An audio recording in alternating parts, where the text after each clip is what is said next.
하겠습니다. 잠시 후 2시부터 2024 서울 국제 기후 환경 포럼 개회식과 기조 세션이 이어질 예정입니다. 장내에 계신 참가자분들께서는 이제 안으로 들어오셔서 편안하게 착석해 주시기 바랍니다. 원활한 행사 진행을 위해서 소지하고 계신 휴대전화는 진동이나 무음으로 전환해 주시면 감사하겠습니다. 지금 바로 전환이 되어 있는지 한번 확인 부탁드리고요.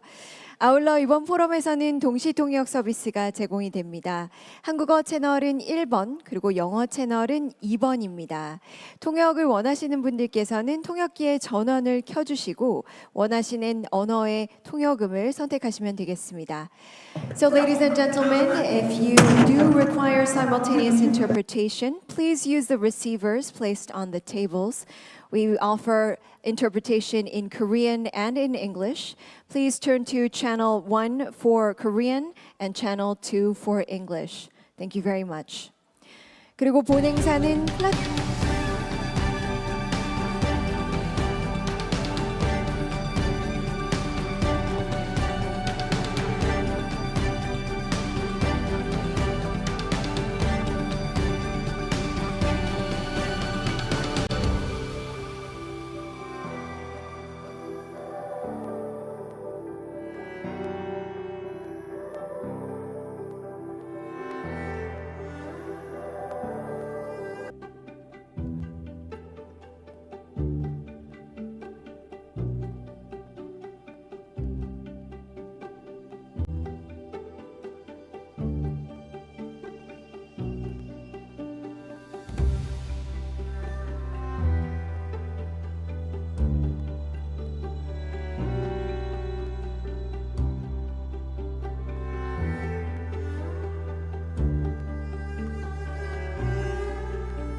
복실복실 핑크 해치 귀여운 우리의 친구 복실복실 핑크 해치 뚜뚜뚜뚜뚜뚜 해치 정령 주된 벨코 영웅 정령 정령 정령 영영 노는 게 제일 좋은 정령 영영 귀여운 우리의 친구 노는 게 좋은 정령 영영 뚜뚜뚜뚜뚜뚜 해치 정령 주된 벨코 영웅 주작 주작 주작 짱짱 화내는 화내는 주작 짱짱 귀여운 우리의 친구 화내는 화내는 주작 짱짱 뚜뚜뚜뚜뚜뚜 해치 정령 주된 벨코 영웅 백호 백호 백호 호호 백건 백건 백호 호호 귀여운 우리의 친구 백건 백건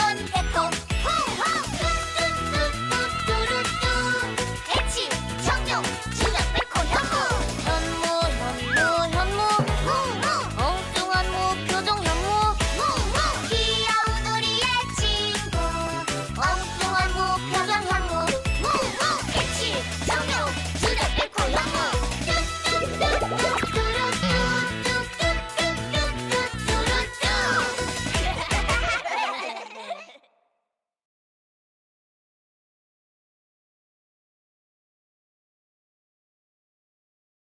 난방비를 절약하는 방법 탄탄이가 정리해드립니다. 개별 난방 시에는 단열 성능이 좋은 건물 같은 경우 외출 시 보일러를 아예 꺼버리지 말고 외출 모드 또는 실내 온도를 약하게 설정하는 게 좋아. 온도를 적정하게 유지하면 난방비 절감과 더불어 배관 동파 예방도 팍팍! 단열 성능이 좋은 건물에서는 사용하지 않는 방의 분배기 밸브를 잠그는 것이 좋고 열 효율이 저하된 노후 보일러는 고효율 친환경 보일러로 교체하는 것도 좋아.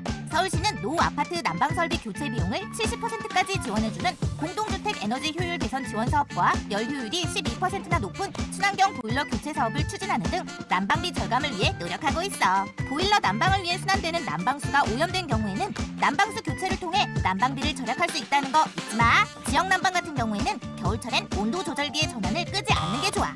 출근 및 외출할 때는 현재 온도보다 2, 3도 낮게 설정하고 사용하지 않는 방에 난방 온수 분배기를 잠궈두는 것도 하나의 꿀팁. 춥다고 한 번에 온도를 많이 올리면 난방비가 과하게 발생할 수 있는 거 잊지 마.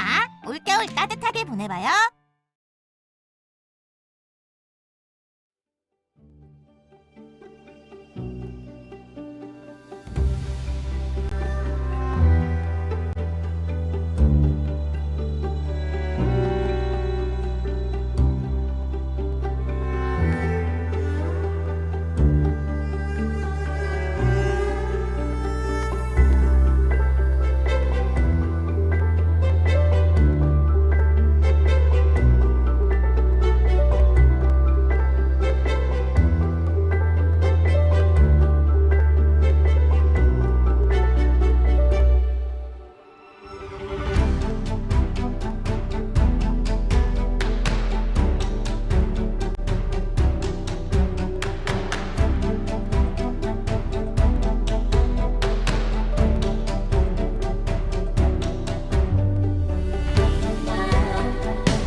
1분만 제로미 얘기를 좀 들어봐. 에코마일리지라고 들어봤어? 에코마일리지는 전기, 수도, 도시가스 절약과 승용차 주행거리 감축 등 실적에 따라 연간 최대 19만 원의 마일리지가 적립되는 시민 참여형 온실가스 감축 프로그램이라고 하는데, 이걸로 지방세, 가스비, 아파트 관리비도 내고 각종 상품권을 살 수 있고 기부도 할 수 있대. 2024년부터는 일상 속 기후 행동을 통한 마일리지도 확대한다는데 무슨 얘기냐고? 하나씩 설명해 줄 테니 귀를 쫑긋. 그동안은 건물에서 사용하는 에너지인 전기, 수도, 도시가스 절약과 승용차 주행거리 감축 기준으로 평가했는데, 이제부턴 운전 점수에 따라 녹색 운전 실천 마일리지가 지급된대. 탕탕탕! 그래서 이렇게 쌓인 마일리지는 앞서 말했듯이 지방세, 가스비, 관리비를 납부할 수 있고 각종 상품권을 살 수 있어. 그리고 우체국 초록별 사랑 정기예금에 가입하면 0.3%의 우대금리 혜택을 제공 중인데, 이런 금리 우대 혜택도 더욱 확대해 나갈 계획이야. 잘 들었지? 그럼 에코마일리지 적립으로 인생의 행복도 적립하제로!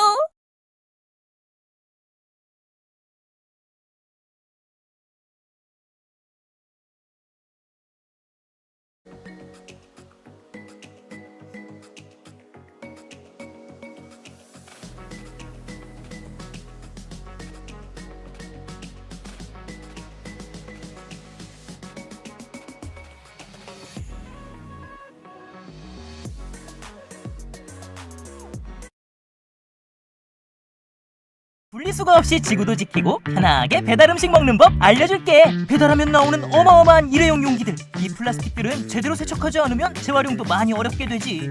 이 심각한 문제를 해결할 수 있는 방법은 바로 지금부터 소개할 제로식당이야. 2024년 1월 기준 서울시 10개 자치구에서 제로식당 서비스를 이용할 수 있어. 배달의 민족, 요기요, 쿠팡이츠, 땡겨요 배달앱에서 이용이 가능해. 앱 내에서 다회용기 주문 배너를 선택하거나 검색창에 다회용기라고 검색하면 제로식당을 확인할 수 있다고. 주문한 음식은 다회용기와 가방에 담겨 배달되고, 식사 후 사용한 그릇은 다시 가방에 담아 집 앞에 놓고 가방에 부착된 QR코드를 찍어 반납 신청하면 돼. 이용에 따른 별도 보증금이나 추가 비용은 따로 없어. 정말 간단하고 편리하지. 분리수거 걱정 안 해도 되고 환경까지 지키고, 게다가 탄소 중립 포인트에 가입한 소비자는 다회용기로 주문 시 1,000원 상당의 포인트를 받을 수 있어. 지급된 탄소 중립 포인트는 매달 현금으로 자동 이체돼. 대박이지?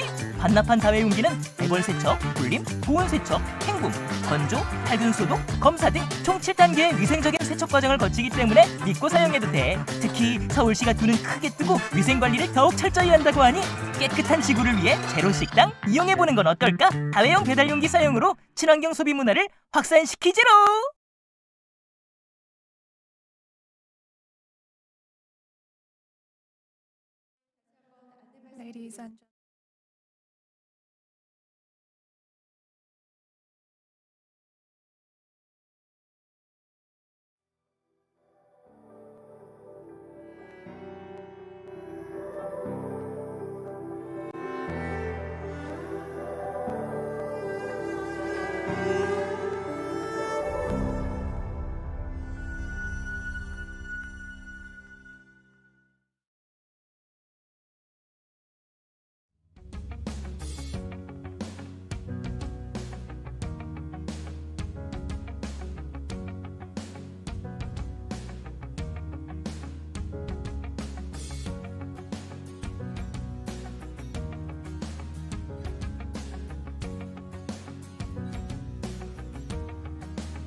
네, 함께 해주신 모든 분들께 인사드리면서 시작하도록 Ladies 하겠습니다. and gentlemen, 안녕하십니까? 2024 서울 국제 기후 환경 포럼에 찾아주신 welcome to Seoul International Forum on Climate and Environment 2024. My name is Cho Ju-yeon. Nice to meet all of you. Well, a very good afternoon to all of our distinguished guests, ladies and gentlemen. Thank you very much for your attendance. My name is Ju-yeon Mari Cho, and I have been given the honor of being the MC for the Seoul International Forum on Climate and Environment 2024. Thank you very much for being here with us today. 플라스틱 제로, 새로운 나의 도시라는 슬로건을 The forum held under the slogan Plastic Zero, My Here for the City has been organized to address the increasingly serious global plastic problem more effectively. 마련된 자리입니다. Through this event, cities like Seoul and others around the world will share examples and policies on how they are tackling plastic pollutions. And also, we will exchange discussions on creating more livable cities and healthier planet. Today's forum includes an opening ceremony, a keynote speech, a policy session led by C40, lectures by domestic and international speakers, and a session organized by ICLEI. Also, we have performances in between, so please stay with us until the end. Additionally, the forum provides simultaneous interpretation. Just another reminder that Korean is channel 1 and English is channel 2. For those who need interpretation, please tune into the channel you need to listen. We have online participants as well. We have a link available on the website to watch the Additionally, we also forum. provide a simultaneous interpretation for Korean and English. So please turn to channel 1 on your receivers for Korean, and channel 2 is for English. And for our online viewers, we do provide the links on our website, so please refer to those channels as well. 또한 끝까지 함께 해주시는 분들을 위해서 저희가 경품 추첨 이벤트를 Also, we have a lucky draw event, so please stay with us until the very end. 저희가 오늘 개회식에 앞서서 So before the opening ceremony, we have a special session today, and I watched the session during the rehearsal, so it was very interesting. We have a magic performance under the theme of plastic pollution. It is about plastic and plastic pollution. It is to increase the awareness on plastic pollution, and the magic performance will demonstrate this concept. We have a magician who was selected as 2024 FFFF Magician of the Year, someone many of you are very familiar with. You will probably recognize him just by hearing the name. We have magician Choi Hyun-woo to the stage. So ladies and gentlemen, please welcome him with a big round of applause.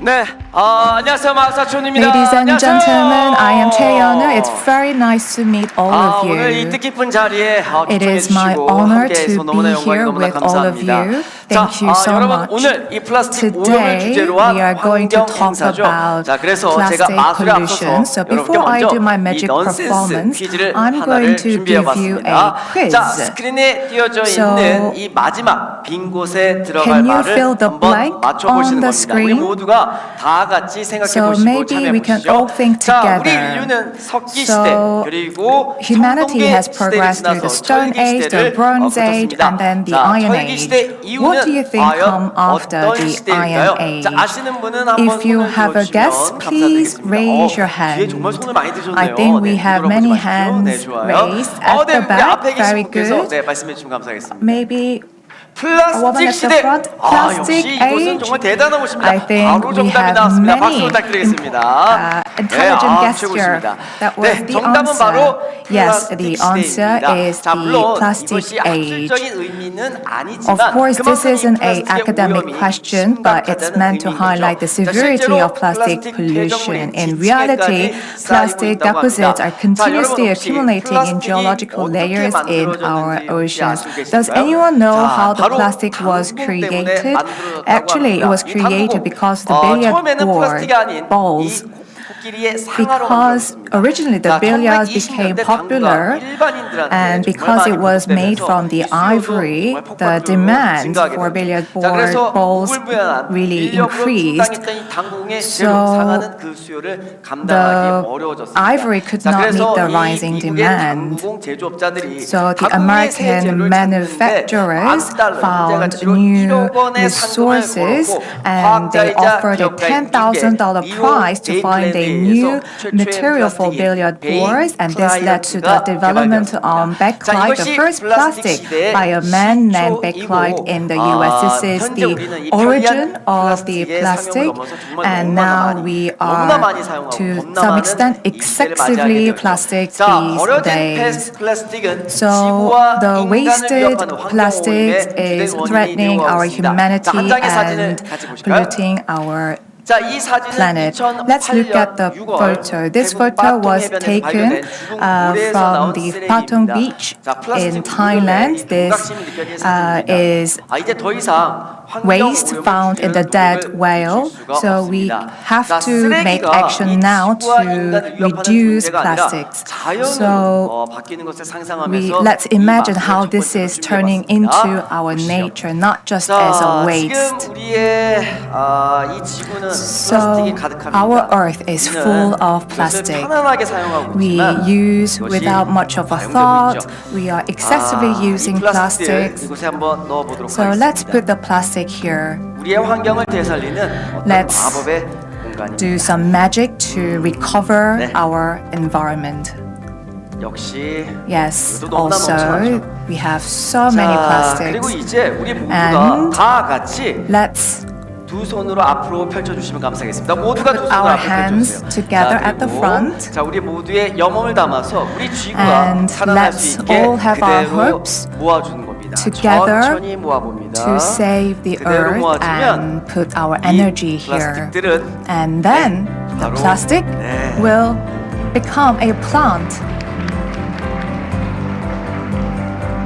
다시 이렇게 돌아올 수가 있습니다. This can 우리의 be 영혼이 이제 recovered as a 마법처럼 plant. 모아졌을 때 Our 우리는 이 모든 것을 해낼 수가 went 있죠. through a 자, magic 여러분 and 이 became a 쓰레기는 어디로 reality. 사라졌을까요? So do you know where the waste goes? 사라졌으리라 믿습니다. I hope that 자, it 여러분 goes 또 away 하나 like a 재미난 것이 magic. 있습니다. Another 태평양 interesting 쓰레기섬 thing. 들어보셨죠? Have 이 you heard the 쓰레기섬은 Great Pacific 하와이와 Garbage 본토 Patch? 사이에 It 있다고 lies 합니다. between 하와이 Hawaii and the 면적의 mainland 7배라고 하면서 이 US, and 쓰레기의 it is said that 면적은 to 섬의 be 면적은 7 times 매년 of the 점점 size of the 크기가 Korean Peninsula, 커지고 있다고 and 합니다. it is 자, 이렇게 continuing 가다가는 the 아마 growth. 몇 세대가 지나지 않아 And 바다뿐만 아니라 probably 지구 전체가 이 at this 플라스틱으로 rate, it will not be long before not only our ocean but the entire planet will be covered in plastic. 이 하와이 섬을 보여드린 건 이유가 So the reason I showed the Great Patch is like this. 자, 그런데 우리는 이렇게 플라스틱을 We use plastics without much consideration, and these plastics flow into the oceans, to the river. 우리는 점점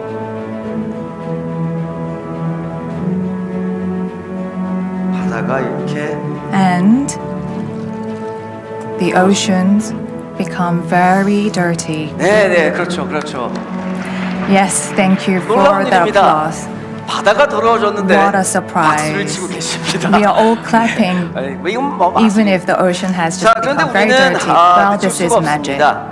우리는요, We 점점 더 이 더러워져가는 이 지구를 Need to 살려내야겠죠. save 우리 the 모두가 earth. 아까 연습했던 것처럼 우리의 영을 Just how I 담아서 practiced, 바다를 향해서 하늘 let's 향해서 두 put our 팔을 hopes 벌려주시기 together. 바랍니다. Let's 벌려주십시오. put our 자, arms 그대로 at the 쏘시는 front 겁니다. 그대로 쏘시고 and 우리는 give the 이제 energy 이 안에서 어떠한 환경 this container-shaped ocean, and let's imagine, just like this, 이 영혼을 let's 담아서 swirl with 천천히 our 되살리면 hope, 네, 그대로 우리는 점점 and 물이 you can see the water 우리는 다시 becoming clear 이 and 모든 clean 것들을 with our hands, 수가 with 있습니다. the power we have. 그대로 깨끗해진 물을 It's 우리가 다 now 같이 becoming 마법처럼 clear 만들어갈 수가 and clean, 있습니다. just like how we hoped. 감사합니다.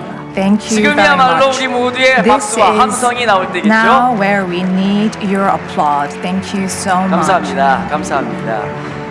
자, 오늘 여러분이 모이시오고 여러분들의 We are all 여러분은 우리의 here to 생각이, 우리의 hear 힘이 이렇게 마법처럼 이 discussion, 모든 것들을 and we hope 바꾸고 that our 해낼 hopes 수가 있습니다. become a reality. 이것이 진짜 마술이자 마법이 I think 아닌가 this is the 생각이 real 듭니다. magic. 자, 우리 모두 플라스틱 사용을 줄여야겠습니다. Let's 마침 이 encourage 서울시에서는요, plastic zero 7월부터 개인컵 practices, 사용 포인트 and 제도를 Seoul has 시행하고 launched a 있습니다. personal 자, cup point 여러분들이 이 system starting 카페에서 in 음료를 July, 구매할 때마다 where you 정말 can receive 마법처럼 이 benefits 혜택을 each 받을 수 time 있다고 you 합니다. purchase 자, a drink 여러분, at a 그리고 이 cafe 방송을 using 보시는 a 모든 personal 분들 cup. 다 And 적극적으로 for those 사용해 who are 주실 with 수 us 있으신 today, 거죠? maybe we 네, can 더 크게 use 약속 부탁드립니다. tumbler 하실 수 and use 있으시죠? less plastic, 네, right? 좋습니다. Thank 자, you for that 지금까지 response. 오늘 이 마법처럼 우리의 삶이 We 우리의 just 지구가 saw 바뀔 수 great 있도록 magic. We hope that our 응원한 이 planet 마술사 can 최였습니다. change. 감사합니다. I am Chae-yeonu. Thank you very much. 네, 최현우 마술사님. Thank you very much, Mr. Choi. That was a fantastic performance. 계속해서 복제를 해서 I wish I could clone him. 플라스틱 사용 And 문제가 perhaps if we 좀더 clone 쉽게 him, 되지 then 않을까 we could 생각을 easily 했었는데요. solve the 네. plastic pollution that we are 너무 faced with. 다시 한번 Thank you again 감사드립니다. for a 이렇게 wonderful 저희가 performance. 결혼식에 And so that was the 순서로 special 이렇게 마술 공연을 performance that we 한번 prepared for the 즐거우셨을까요? opening ceremony. I hope you all enjoyed the 감사합니다. performance. 그럼 Thank 바로 you very 이어서 much. 바로 Now, without 진행해 further 보도록 ado, I 하겠습니다. would like to 오늘 proceed with the 그러면 opening 이어서 첫 ceremony. 번째 시사로 I would now like to welcome Mr. Oh Se-hoon, the mayor of Seoul, for his welcome speech. Please welcome him with a warm applause.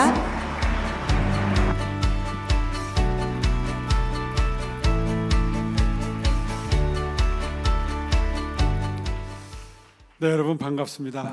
Good afternoon, ladies and gentlemen. As introduced, I'm Oh Se-hoon. I'm mayor of Seoul. First of all, I would like to express my sincere gratitude to all of you, and I would also like to welcome all of you to the 2024 Seoul International Climate and Environment Forum. And I would also like to say thank you to Professor Jang Yong-chul.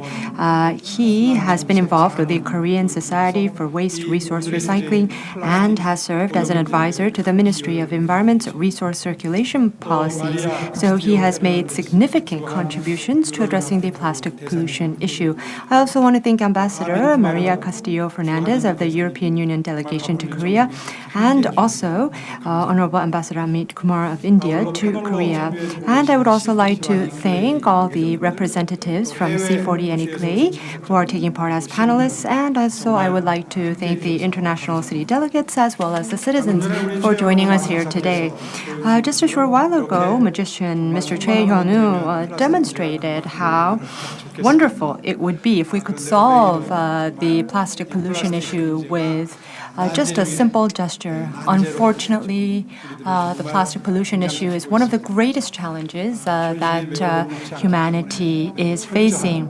So we need to be able to respond thoroughly and swiftly. According to the UNEP, in 2016, the number of plastic bottles abandoned worldwide was 48 billion, and by 2021, that number surged to approximately 58 billion. South Korea is actually one of the world's top 3 plastic waste emitters, and we are a country where the consumption of plastic containers is notably excessive. Despite this reality, the city of Seoul has been leading the way in implementing proactive recycling policies, and we're really exerting our best effort. The amount of waste generated per capita in Seoul is less than 1 kilogram, but the recycling rate stands at a relatively high level of 67%. Furthermore, we are not satisfied with these figures. We have come up with a comprehensive plan to reduce plastic, and our goal is to reduce plastic waste by 10% by 2026 and to raise the recycling rate to 79%. And by doing so, we are going to create a city that fosters a virtuous cycle of plastic reduction, and we are sparing no efforts. And as part of these efforts, we have introduced incentives for using personal cups, and we are are providing support for eco-friendly stores that reduce single-use packaging, and we're establishing systems for reusable, multi-use containers at venues with large gatherings such as baseball stadiums and so forth. And through these initiatives, we have already reduced approximately 12 million single-use plastic items this year alone. And Seoul also has one of the best food waste separation schemes. We collect the food waste, and 57% is used for animal feed, and around 7% is transformed into biogas, and we are recycling almost 100% of the food waste. And based on our successful experience, I believe that South Korea or Seoul will be able to lead the way and become a benchmark example in plastic reduction for countries all around. And I understand that we're joined by international organizations, academic experts, citizens, and representatives from overseas cities. So I hope that we will have a meaningful time today sharing policy examples and finding solutions to the plastic pollution problem together. I am so grateful that so many of you have joined us here today. Thank you very much. 네, 좋은 말씀해주신 오세훈 Thank you, Mayor O, 시장님 for 다시 your 한번 insightful 감사드립니다. 다시 한번 큰 words. 박수 I'd like to ask 부탁드리겠습니다. everyone to give him another big round of applause. 감사합니다. 오늘 이렇게 Thank 축하를 you 해주시기 so 위해서 much. 그리고 격려를 해주시기 위해서 많은 We 분들이 have 함께해 many 주셨는데요. people here 이어서 to join 마리아 us the 카스티오 forum. 페르난데스 Next, we 주한 have EU 대표부 Ambassador 이사님께서도 Maria 축사를 Castillo 해주시겠습니다. Fernandez to the And now Republic we'll of have Her Korea Excellency for congratulatory Ambassador Maria remarks. Castillo Fernandez of EU to Korea deliver her congratulatory remarks. 네, 박수로 모시겠습니다. Ladies and gentlemen, please give her a big round of applause.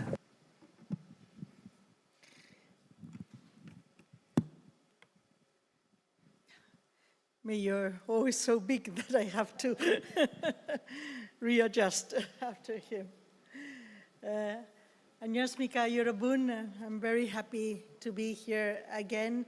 Mayor Oh Si-hoon, Ambassador Amit Kumar, Ambassador Ko, Professor Yang, and all the people and citizens of Seoul that are here with us today. It's very impressive. That means that there is a lot of interest and a lot of commitment to work together on plastic preventions, which is the focus of today's Seoul International Forum on Climate and Environment.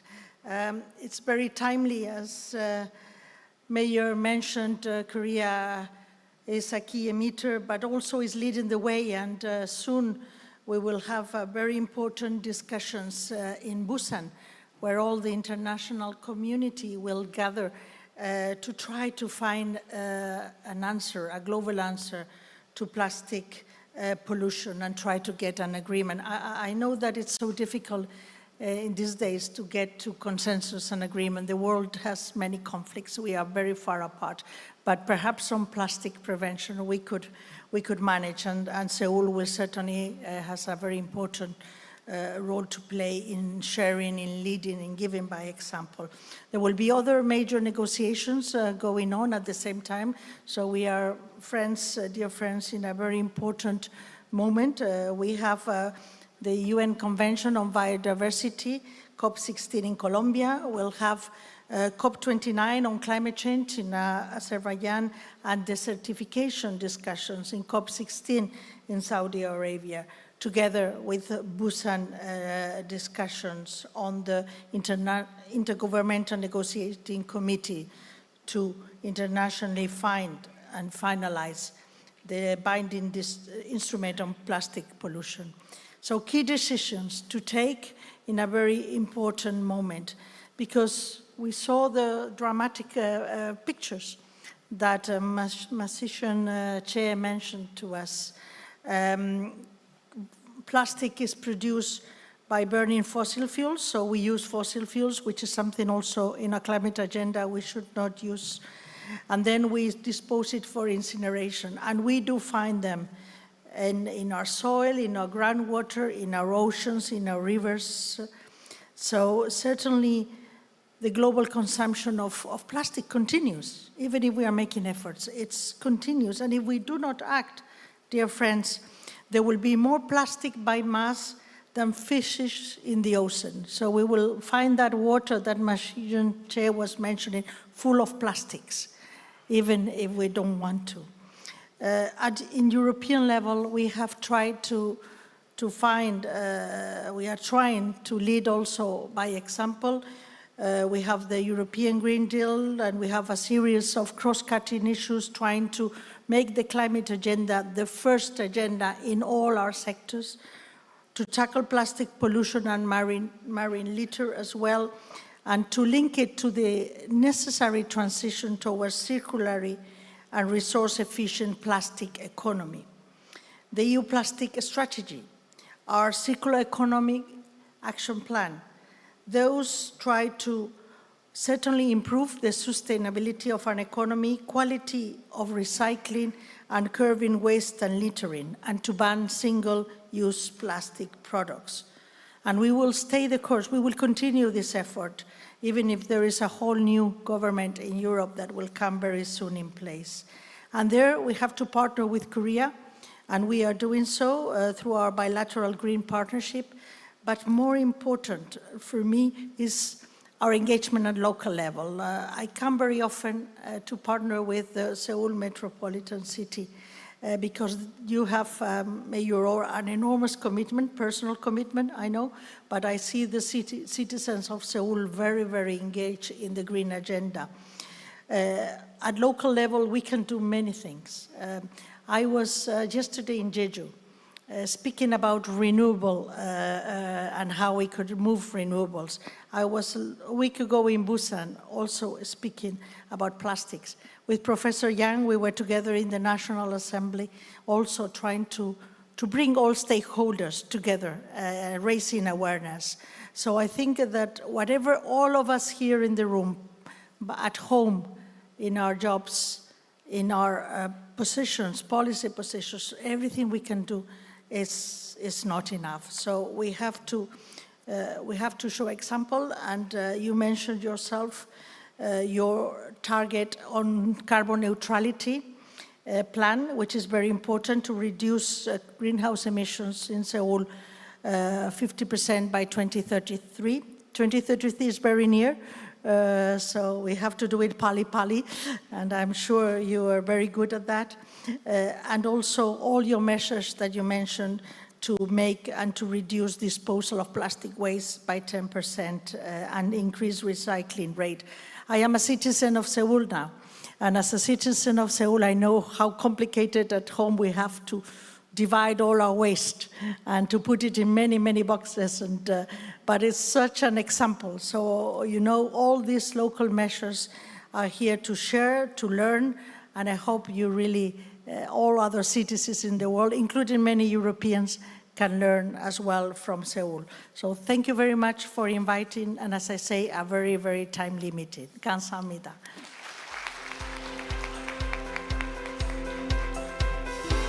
Thank you, Your Excellency, Ambassador Maria Castillo Fernandez, for your kind words, your solidarity, and your partnership. 다시 한번 좋은 말씀 감사합니다. 네, 축사를 해주셨습니다. That was the congratulatory remark by the Ambassador of the EU to the ROK. Next, I would like to invite Ambassador of India to the ROK, Honorable Amit Kumar, to the stage for his congratulatory remarks. Of India to Korea. Please welcome him with a big round of applause. 큰 박수 부탁드리겠습니다. His Excellency Mr. Oh Se-hyun, Mayor of Seoul, Professor Jang Yong-chul, our keynote speaker for the day from Chungnam National University, my colleague Ms. Maria Castillo Fernandez, EU Ambassador to ROK, distinguished guests, friends, Annyeong Hashim Nika, Namaste. I am really honored to participate in the Seoul International Forum on Climate and Environment. The focus on local initiatives to prevent plastic pollution is timely and essential. Initiatives taken by the Seoul government under the stewardship of Mayor of Seoul, as he outlined them, are really commendable and inspiring. As the images that we previously saw this afternoon, the challenge of plastic pollution facing us is really staggering. It is a global problem which impacts all ecosystems, including land, freshwater, and marine environments. Annually, an estimated 20 million metric tons of plastic waste enters the environment, with around 12 million tons entering our oceans. Alarmingly, less than 10% of this plastic is being recycled. This crisis directly threatens livelihoods, food security, and well-being of millions of people.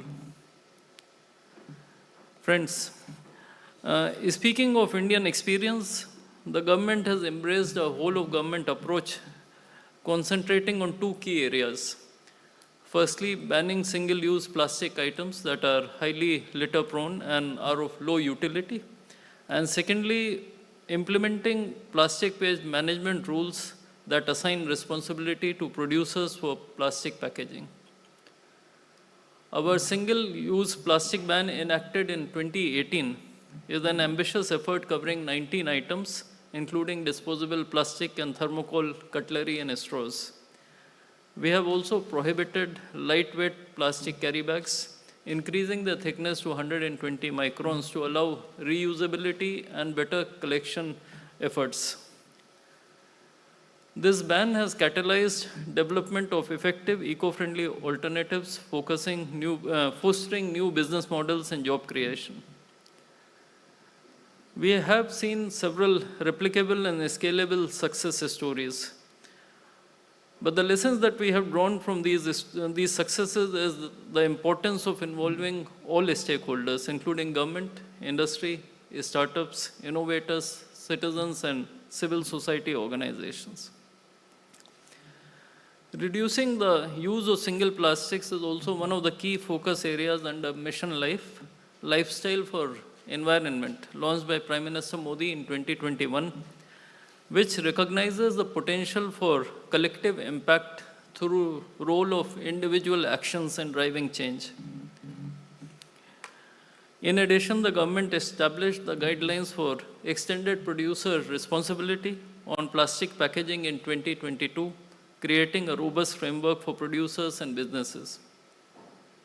It sets targets for recycling, reusing, and using recycled plastic in packaging material. This has also led to implementation of innovative waste collection models, such as deposit refund system and buyback models. Nationally, these guidelines are paving the way for transition towards sustainable plastic packaging that minimizes the plastic footprint and ensures high recyclability. The federal government, through the Ministry of Micro, Small and Medium Enterprises, is supporting businesses to transition towards eco-friendly alternatives. Local governments have additionally implemented measures, particularly to prevent plastic waste from entering water bodies. Friends, India looks forward to an early conclusion of the internationally legally binding instrument on plastic pollution. We welcome that the Republic of Korea is hosting the 5th meeting of the Intergovernmental Negotiating Committee in Busan.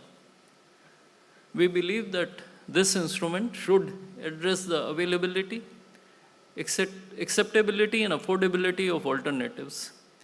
It must also outline provisions for capacity building, technical assistance, technology transfer, and financial assistance for developing countries. And lastly, it is crucial that the instrument aligns with Rio Principle 12, which emphasizes that trade measures for environmental purposes should not serve as an arbitrary or disguised trade restriction. But in conclusion, the Indian delegation looks forward to collaborating with partner countries, including the Republic of Korea, the European Union, and others, along with relevant stakeholders to tackle this growing global challenge of plastic waste. Thank you. 감사합니다.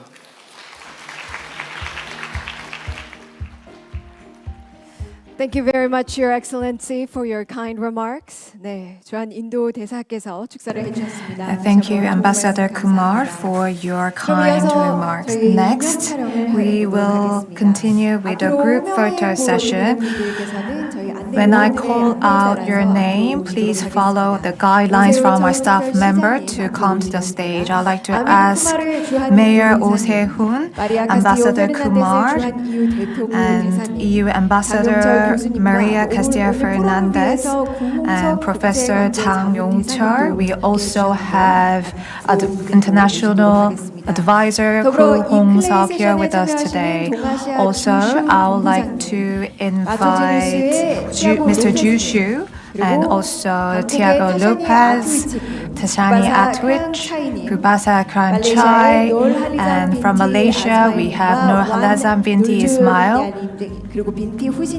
Wan Lazwania binti Hussein to the front. Also from C40 we have Alicia Laz, and Mr. Vincent Paul Ferdinand Binario from Quezon City, Iwasaki Takanobu.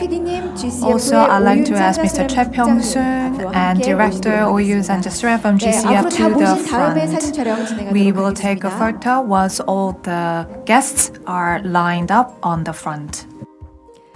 네, 저희가 앞으로 다 모신 다음에 사진 촬영 We will continue with a photo once all the guests are lined up.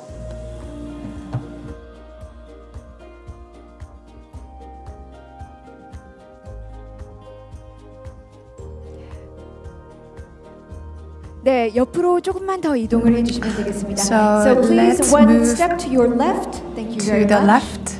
We'll have everyone be beautifully placed for the picture. Thank you. 네, 앞을 바라봐 주시고요. 활짝 Look 웃어 주시면 at the 감사하겠습니다. front. Please We'll take give a couple of big pictures. We have smile. multiple cameras in front of you. Thank you. Please keep smiling for the cameras. 네, 한국의 전형적인 포즈 화이팅 한번 부탁드려도 될까요? Let's So we ask have our the guests fighting pose, to not shout to fight, but fighting, to our ensure the very success common of our Korean forum. photo gesture. Yes. 하나 둘 셋 하도록 하겠습니다. 하나 둘 셋 화이팅! 네, 감사합니다. Thank And now you so everyone, please give much. them a big round of applause for the success of our forum. Thank you. Please smile for the cameras. Thank you very much. 네, 됐을까요? 이제 자리로 모시도록 하겠습니다. 감사합니다. Please return to your seats. Thank you very much for your Please cooperation. return to your seats. 네, 자리로 모시도록 하겠습니다. 함께 해주셔서 대단히 Thank you very 감사합니다. much for 저희 your 무대가 정리가 participation. 되면 While we 바로 set the 이어서 stage, 진행하도록 하겠습니다. we ask for your 바로 patience. 다음으로는 기조 연설을 The next 진행해 session is the 보는데요. keynote 무대 session. 정리가 된 대로 Once 바로 the 기조 stage is 연설 set, we 정해보도록 will begin. 하겠습니다. 네, 기조 연설에 대해서 먼저 설명을 조금 드리고 Allow me 바로 기조 to 연설장을 introduce the keynote session, and then we 하겠습니다. will invite the 이번 speaker to 기조 the stage. 연설은 The keynote 충남대학교 speech will be given by Professor Jang Yong-chul from Chungnam National University. 무대 위로 모셔보겠습니다. Allow me to introduce him 대전 before we invite him to the stage. Professor Jang Yong-chul is the director of the Daejeon Green Environment Support Center. He's also the director of the Chungnam National University's Waste Resource Energy Business, and he is also the vice president and international chairman of the Korean Society of Waste and Resource Circulation, and he is also on the advisory board of the Ministry of Environment. Since 2023, he has been a member of the K-Plastics Circular Economy Forum of the Ministry of Environment. So as you can see, he is an expert in this area, so I'm sure that we can gain a lot of insight from his presentation. I look forward to his keynote speech. I think that he will be talking about industrial waste and also the full life cycle management of plastics. I think the stage is set. Now, without further ado, allow us to invite Professor Jang Yong-chul to the stage for the keynote speech.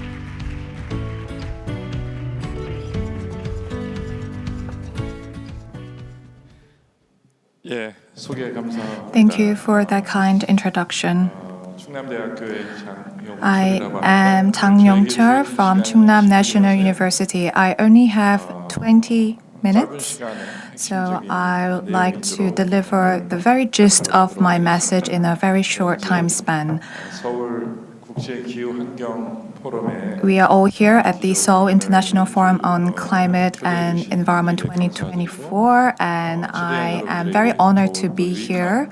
Thank you for inviting me here. I hope that I can deliver a very insightful presentation to all of you. My presentation will talk about a brief overview of how plastic pollution is happening at the global level and what kinds of efforts are we making at the global level and some of the international conventions we are talking about. Because at the end, we have to reduce plastic use and transit to circular economy. But I'm going to focus from a city perspective and also the efforts from civil societies and what direction that we should take.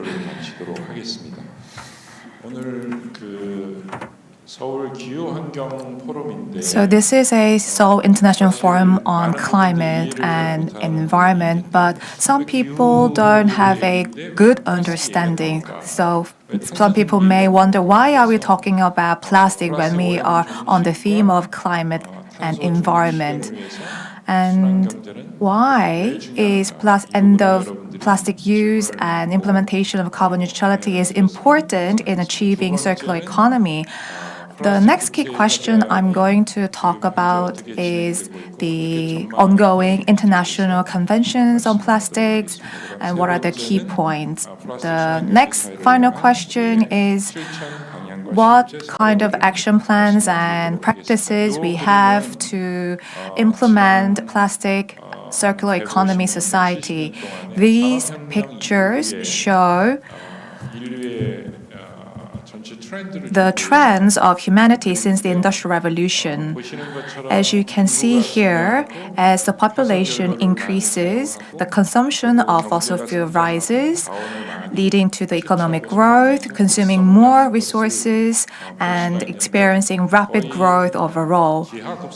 So we have seen excessive use of everything. So at the end, you can see on the right-hand side, the orange box is plastic production. So to some extent, plastic came a bit of later than others in the industry as consumer goods, but as you can see, it peaked.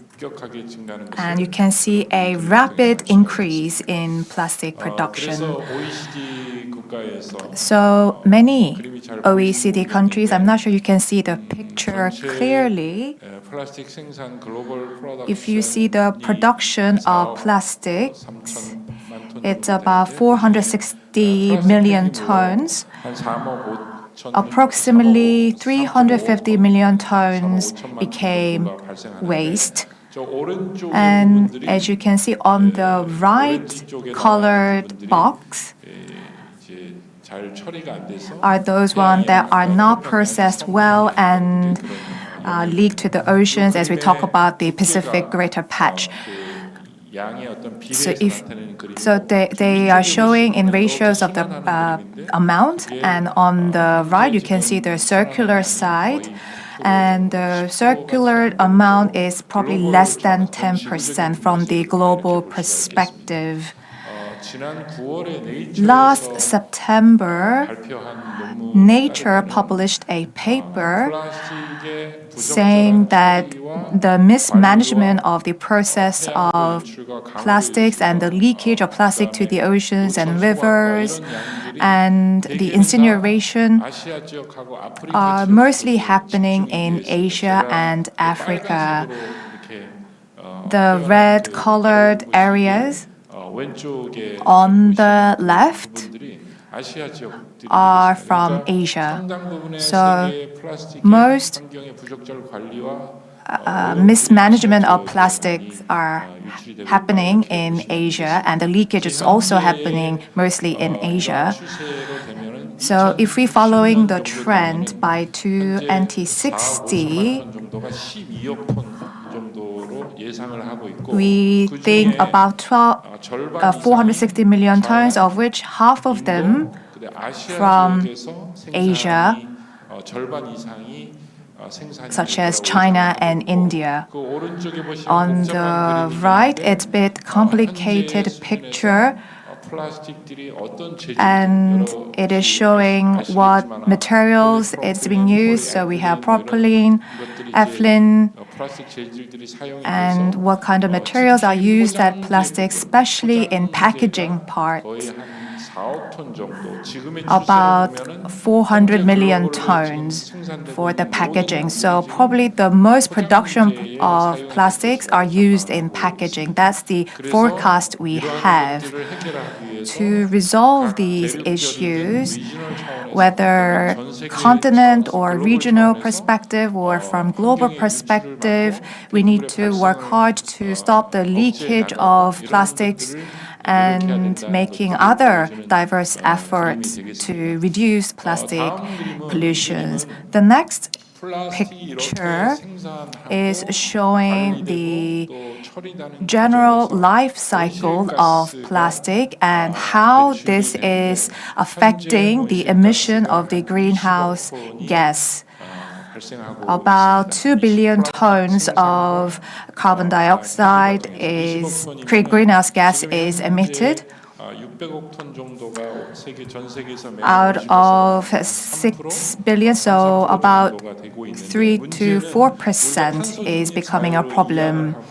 And as we try to become and achieve carbon neutrality, but what happens if the plastic is being used and increasingly used? Then it's very difficult to achieve this target. So by 2050,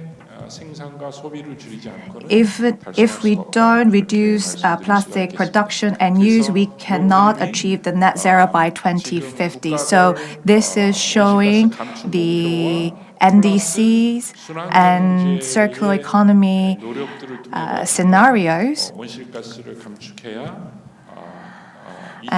But we need to achieve the carbon neutrality as shown here.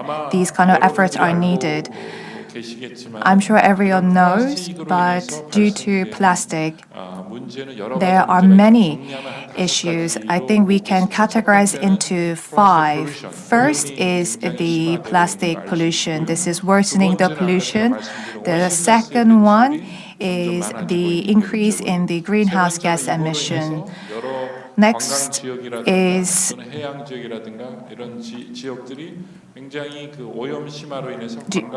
tourism and other industries are being affected and hence experiencing economic damages. And then also this is threatening the ecosystems and inhabitants, and also threatening the biodiversity. And lastly, we have the food security challenge. It is threatening our food that comes on our table, where we consume. So overall, every nation has a different level of production and consumption of plastics, but in terms of regulations, we have not yet come to a consensus. It's about 10 to 9% the recyclable rate. Well, Europe, it's about 30%. Korea is about 27%. Japan showing about 21%. So from mass production, mass consumption, we need to achieve also mass recycling the plastics. By doing that, we can achieve a sustainable economy, and we need to therefore achieve transition toward circular economy. We need to understand how timely this is, and through the convention from the UN, we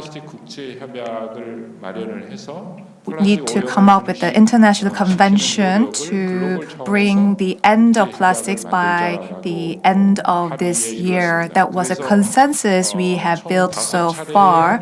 We had about 5 INC meetings.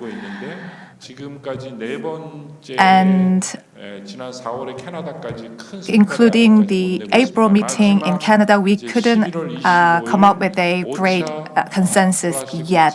The 5th Plastic Convention meeting will happen in Busan soon, with more than 170 countries joining and more than 3,000 participants from other countries, with many government delegations, NGOs, international organizations, and etc. 지금 최근에 나온 이제 플라스틱 국제 And 협상 the first draft of the Global Plastic Treaty can be found on the website. It's about 70 pages long. To bring the end of plastic use and the plastic treaty aren't just about mitigating plastic pollution. We need to think this in line with climate change, biodiversity, and even if we process the waste, there isn't a one overall solution. We need to look at from the very first stage of the production of plastics, and any unnecessary plastic production should be avoided, and we need to make sure that we can implement a circular momentum in this whole process of the life cycle of plastics. So that kind of management is needed, which is the key point in the plastic production. So ultimately, at the UN level, the diagram on the right-hand side is the goal. So the left hand is business as usual. On the right hand is our goal. So if you look at the left-hand side, you can see that the plastic is either landfilled or incinerated, and that is the reality of today. But it is hard to do away with plastic completely. So our goal is the diagram on the right. So here we need to cut production and consumption. We need to reduce production and consumption whilst maximizing recycling. And at the very end phase, we need to stop environmental leakage and create a circular cycle. And that is what we are trying to create here.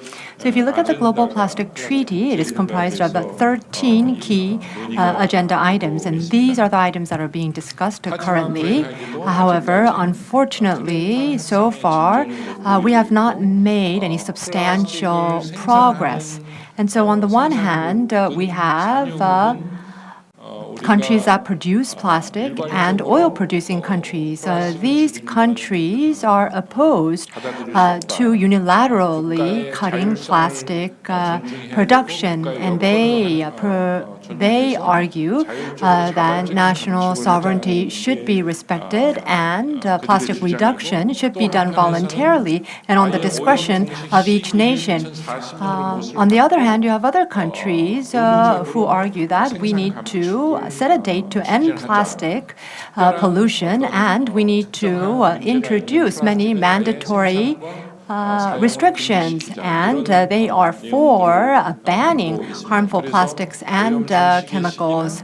So there is a lot of difference of opinion in terms of what should be regulated, what we should do about microplastics, and there's also a great discrepancy in terms of who should be financing all these efforts. So these are some of the sticking points that we find in the negotiations.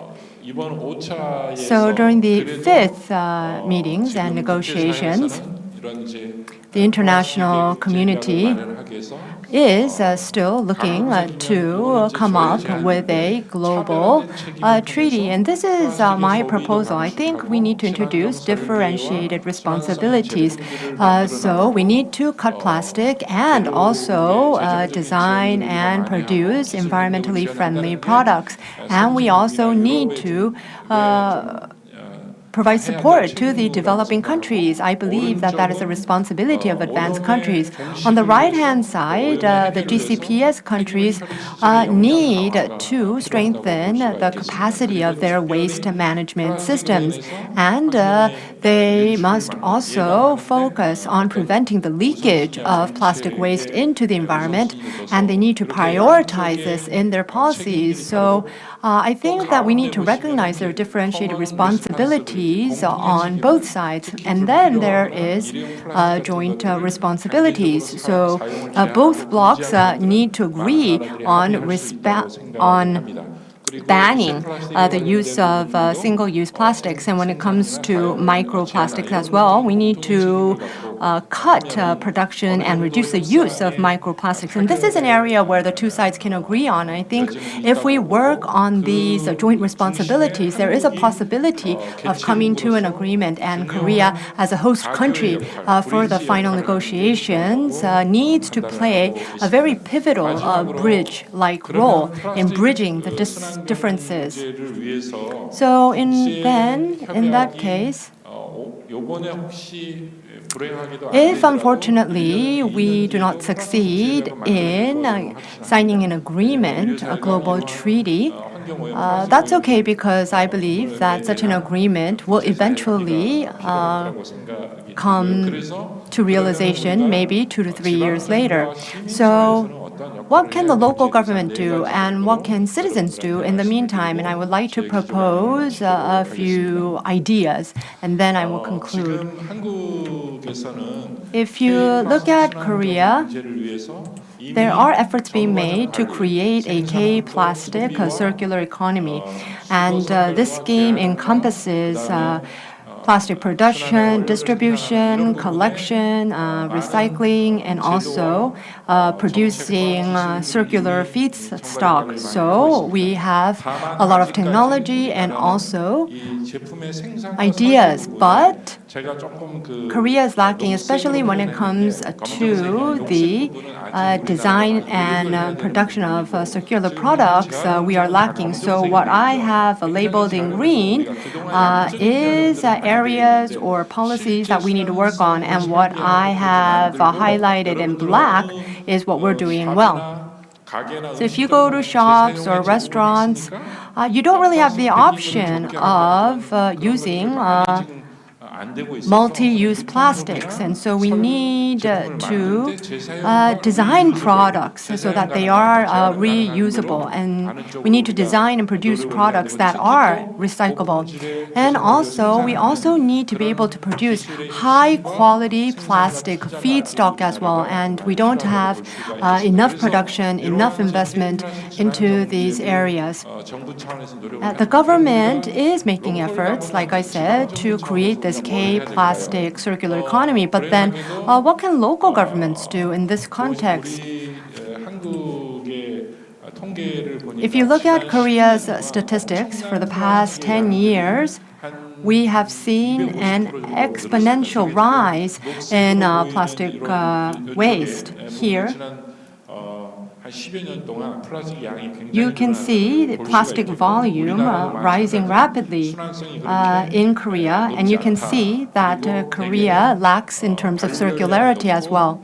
And most of the plastic is driven from fossil fuels. So if you see the feedstock, it is used mostly for energy recovery and in production of cement. Here you see the volume of disposable plastic bags. Every year, around 1 million tons of disposable plastic bags are thrown out, and around 750,000 tons are incinerated. And of this incinerated amount, around 25% is plastic. And this plastic, in turn, contributes to greenhouse gas emissions amounting to this orange line. which means that 90% of greenhouse gas emissions come from incineration of plastic waste. So you can see Seoul's disposable waste bags actually contribute to the emission of greenhouse gases. So I think Seoul needs to make a transition into a circular consumption, a sustainable consumption on society, and we actually need to reduce the use of plastic. So the local government has a huge role to play in terms of zero waste. So what's important is not recycling itself. We need to reduce plastic and we need to reuse plastic, and it needs to be circulated back into the economy as original plastic feedstock. And if you look at Amsterdam, they continue to work toward carbon neutrality and building a circular economy. And they are making a lot of efforts through a lot of different initiatives. For instance, they are trying to create and design environmentally friendly products. And I believe the Seoul City government is also making a lot of similar efforts. So zero waste case examples, I think, are being attempted, and they're trying to expand the base to build a zero waste city. And in order to do that, we need more investment and interest. And if you go to Europe, there is something called the European Zero Waste Association. And there is also a global zero waste association as well. But I'm not sure if there are any association of Asian cities for expanding zero waste. And so I think that Seoul can perhaps lead the way in aligning Asian cities so that we can work together to achieve zero waste. I think that is the last message I want to leave you with. Thank you for listening. And with that, I would like to wrap up my keynote speech. Thank you very much. 네, 다시 한번 큰 박수 부탁드리도록 Ladies and gentlemen, 하겠습니다. please give 좋은 another 기조 big 강연을 round of 해주신 applause 장용철 to 교수님께 Professor Jang 감사드립니다. Yong-chul. 저희 특히나 또 마지막에는 이렇게 Especially 플라스틱의 순환 Professor 경제를 Jang 위한 플라스틱의 전 과정 관리를 위해서 talked 제가 또 about 실천할 수 the 있는 management 방법을 of 설명해 whole 주셨는데요. life cycle 제가 of 이렇게 잘 plastics, 보면서 제가 할 수 있는 and 거는 I try to 무엇인지 find 몇 what 가지 이렇게 적어봤는데 I can 그래도 몇 do 가지가 좀 to 되는 것 make a 같아서 contribution. And 있을 I 수 think 있었던 것 I have 같습니다. several 그래서 action plans 너무나도 that I 좋은 can 강연 다시 한번 practice. So 감사드리겠습니다. thank you very much for that 네, 여러분도 잘 insightful 들으셨을 거라고 presentation. 생각이 I hope 들면서 everyone 또 참고를 too 해주셨으면 enjoyed that 감사하겠습니다. presentation. 자, 이번 포럼과 함께 저희가 사진전을 And 마련을 also 했는데 with the 보시면서 forum, 보셨을 것 we 같습니다. had a photo contest. On your way into the hall, we had a photo contest to take a photo about the topics that we are talking about today, and we have received many photos from our citizens. I was very surprised to see we have great photographers in our city and how we are being affected by such topic. We have seen many participants, and total of 20 photos have been selected to be exhibited in this hall, and maybe you can also enjoy the exhibition. And maybe you can give your personal score to the photos that are exhibited throughout the hall. So we ask for your continued support. And we also have the C40 policy session coming. But just before we begin, I would like to share a short clip on this photo contest.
네, 박수 한번 부탁드리도록 하겠습니다. Why don't we give a big hand to the 아주 pieces? 훌륭한 사진전이었던 것 같습니다. I 자, 그럼 think that was a 이어서 really C40가 outstanding photo 주관하는 exhibition. Next, we would like to move on with the policy session hosted by C40. I would like to invite the participants to the stage one by one. First, our moderator for this session is Deputy Regional Director of East, Southwest Asia and Oceania of C40 Cities, Alisa Las. For our C40 session, I'd like to invite Deputy Regional Director of East and Southeast Asia and Oceania of C40, Ms. Alisa Raj. Please welcome up on stage.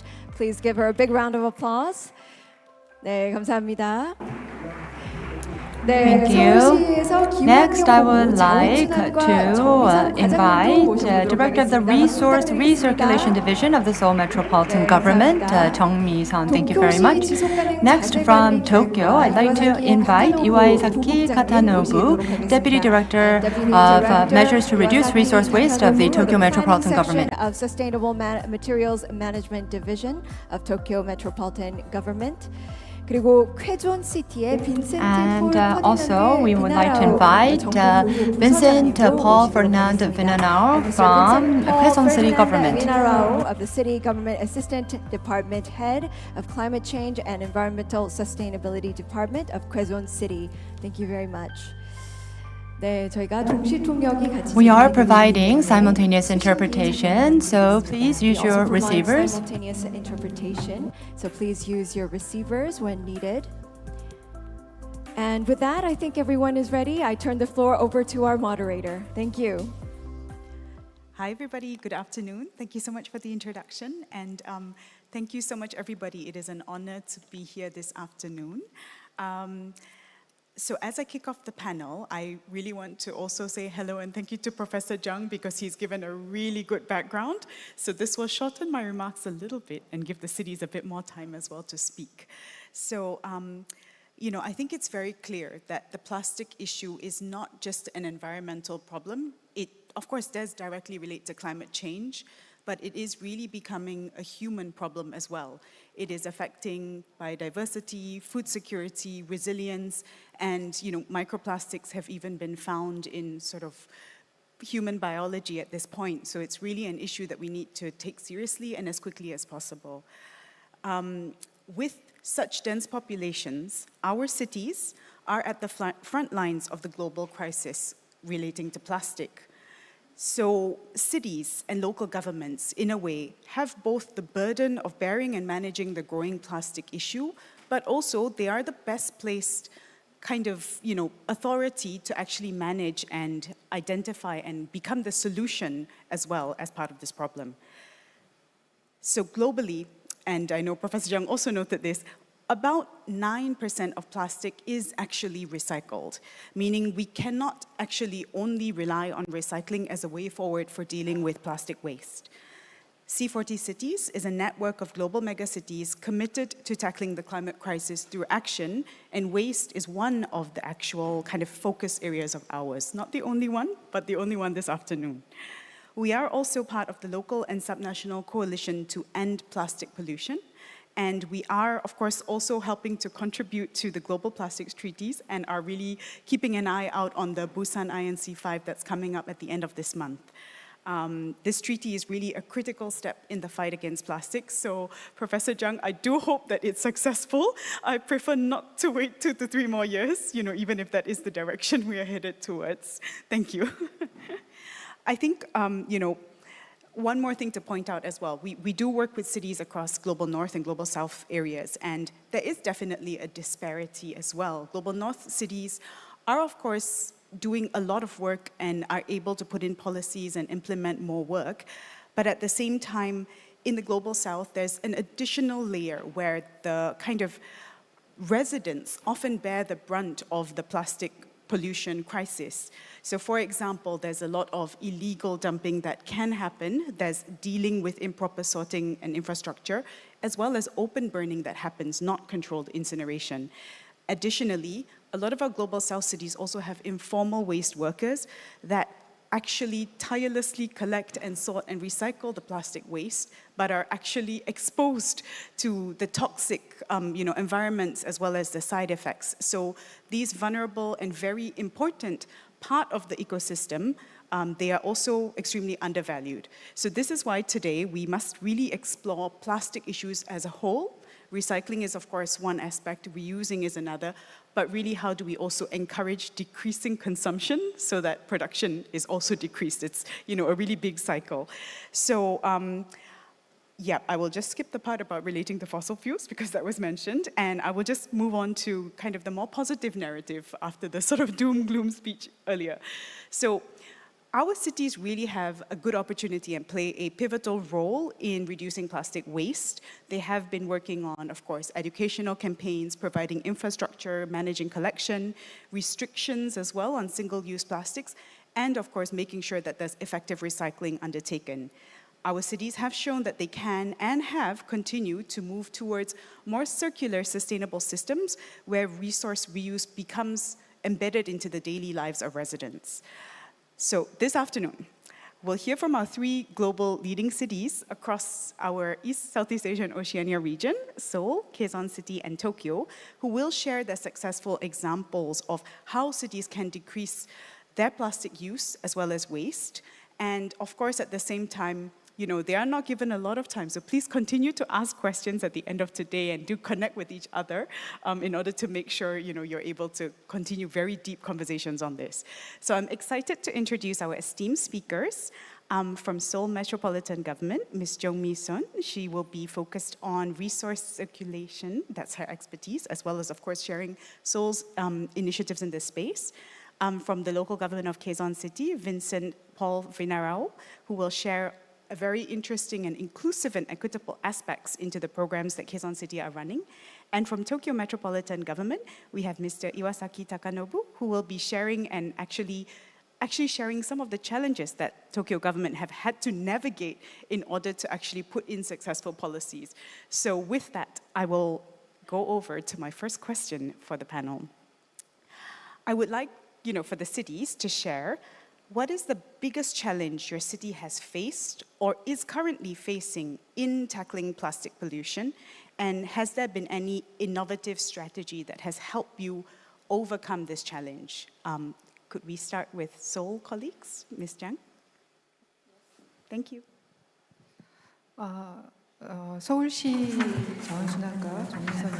I am Jong-mi Sun from Resource Recirculation Division of the Seoul Metropolitan Government. The plastic waste, we have about 3,000 tons coming every day, of which 2,000 tons are recycled, and about 1,000 tons are either incinerated or buried. The amount has increased a lot after the pandemic, but even after the end of pandemic, this amount is actually rising.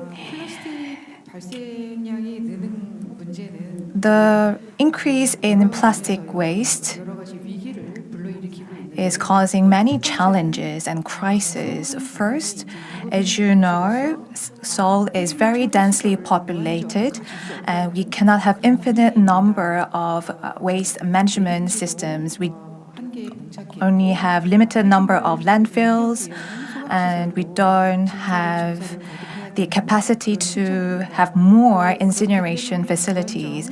So we can't just always rely on incineration or burying the waste.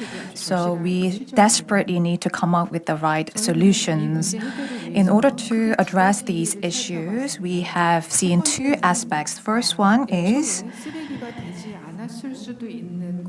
we need to make sure that not producing waste from the beginning. For example, less use of single-use plastics. Next aspect is that those ones that we treat them as waste and processed as waste, maybe there can be some aspects, some waste where can be recycled more. If you look at the single-use plastics and to achieve plastic use reduction, because we have many food delivery and we have a great use of single-use containers, cups, and if you go to stadiums where many people go to, we can make an effort to change multi-use containers other than single-use containers. This is kind of the efforts that we are taking. And for the waste that has been already thrown away, maybe we can do more recycling. We are focusing on the plastic bags, for example, to make sure that we don't throw them right away. And if you look at our industrial characteristic, we don't have many manufacturing facilities, but we have some textile-related infrastructure in Seoul. So we have many textile cottons, and these cottons can be recycled. This is something where we are focusing. The textile industry is densely populated in Seoul. Actually, 60% of textile-related factories are located in Seoul, surprisingly. Third aspect that we are looking is that the coffee waste and gathering the coffee waste is another project that we are embarking on with our local community. Thank you. Thank you so much, Ms. Jang. It's really interesting to hear that there's so many different ways Seoul is actually looking, and I also am aware there's the Seoul Recycling Center that is supporting and kind of being a hub for new technology. So please do share about that later as well. I'll pass it over to our Tokyo colleagues. Thank you so much. 皆さんこんにちは。東京都から来ました岩崎と申します。私は東京都でプラスチックの担当をしています。昨年の2月に私はこのソウル市に来ました。その時はソウル市のリユースの取り組み。I came to Seoul in February.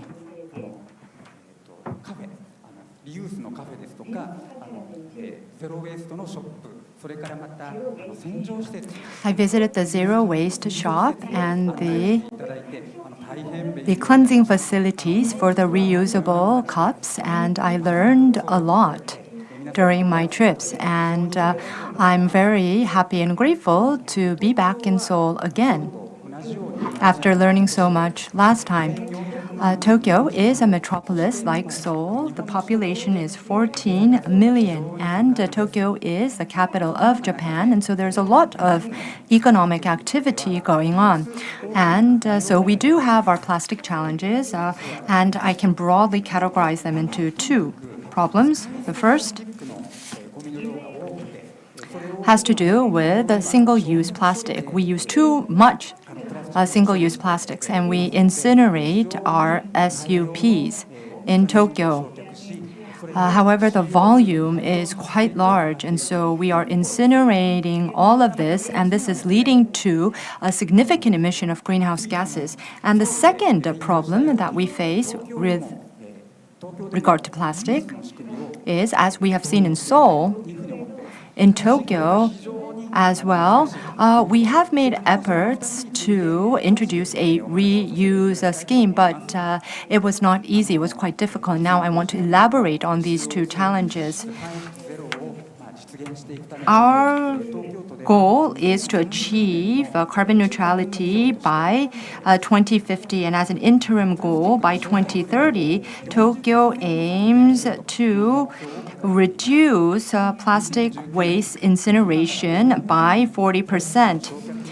5 years ago, since 2019, plastic incineration was 700,000 tons, and so we need to reduce that figure by 40%. So we need to reduce it by 300,000 tons. But if you look at the recent data out of Tokyo, the incineration volume of plastic is still 700,000 tons, which means that there has been no change since 2019, and that is the reality. And in order to address this issue, we need to reduce the usage of single-use plastics. And the second challenge that we face, there are many ways you can reduce the use of SUPs, and we want to introduce the reuse system. But we're trying to introduce an entirely new system, so we need to carry this out with private operators. We need to gather our wisdom, and we need to gradually enhance the recycling rate. However, I think the SUPs are very convenient and they're very cheap, so they're at the other end of the spectrum compared to single-use plastics.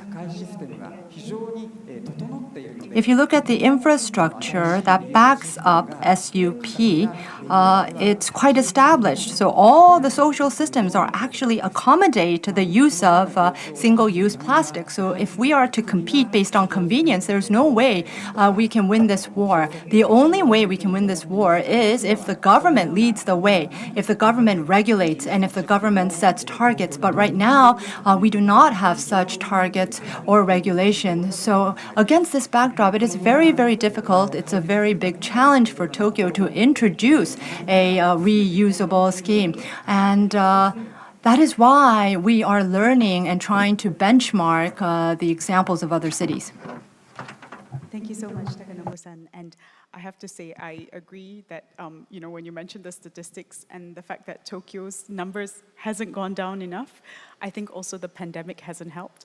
And the increase in food delivery, because I think in Malaysia, that's one of the challenges that we face. So the increasing use of single use from additional, newer ways of lifestyle is not helping. But over to you, Vincent, in Quezon City. Thank you. Yeah, good afternoon, everyone.